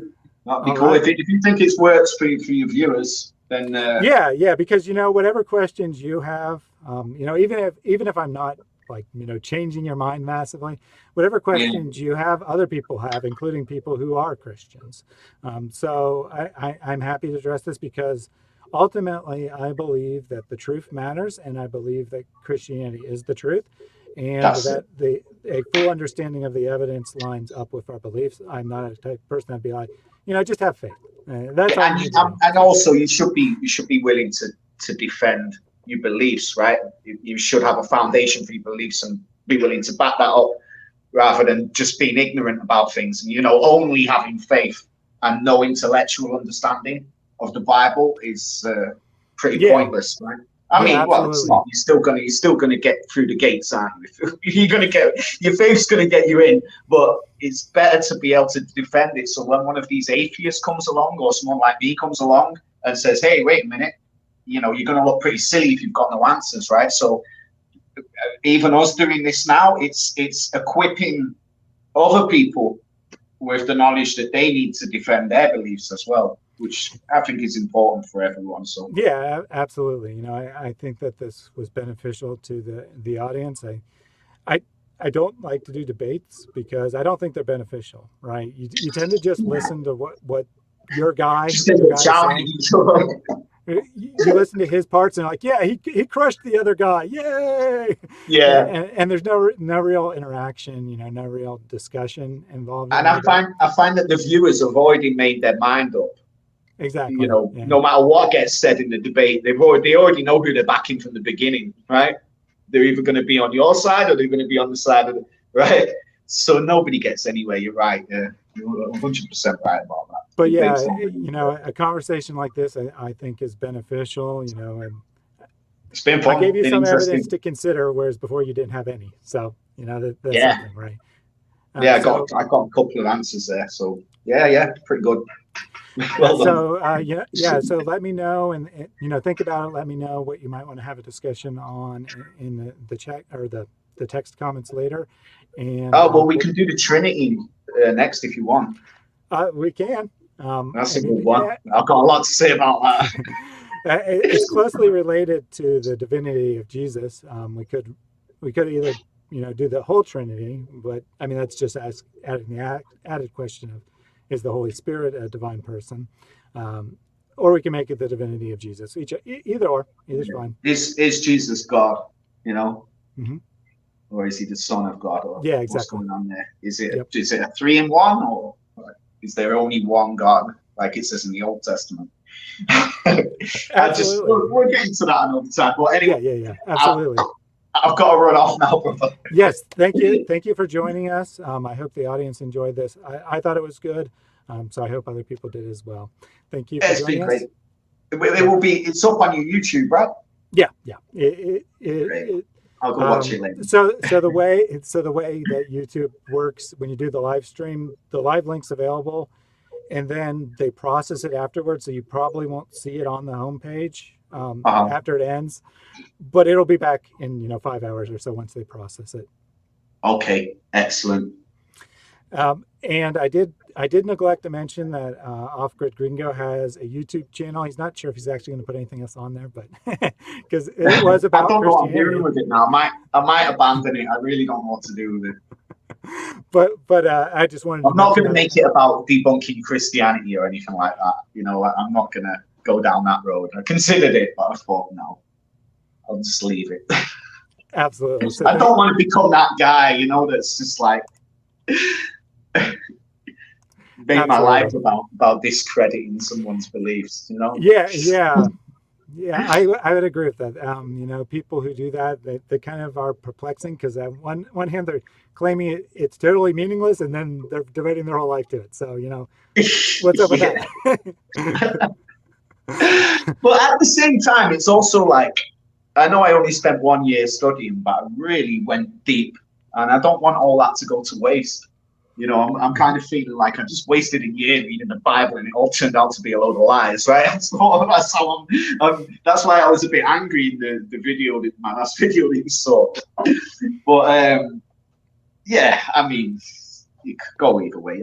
Doing something like this is interesting. These conversations would be good. So excellent. if you want to do so, I'll have you on for whatever topic you want. You know, you can decide whether you want to make Trinity, Divinity of Jesus, or something else.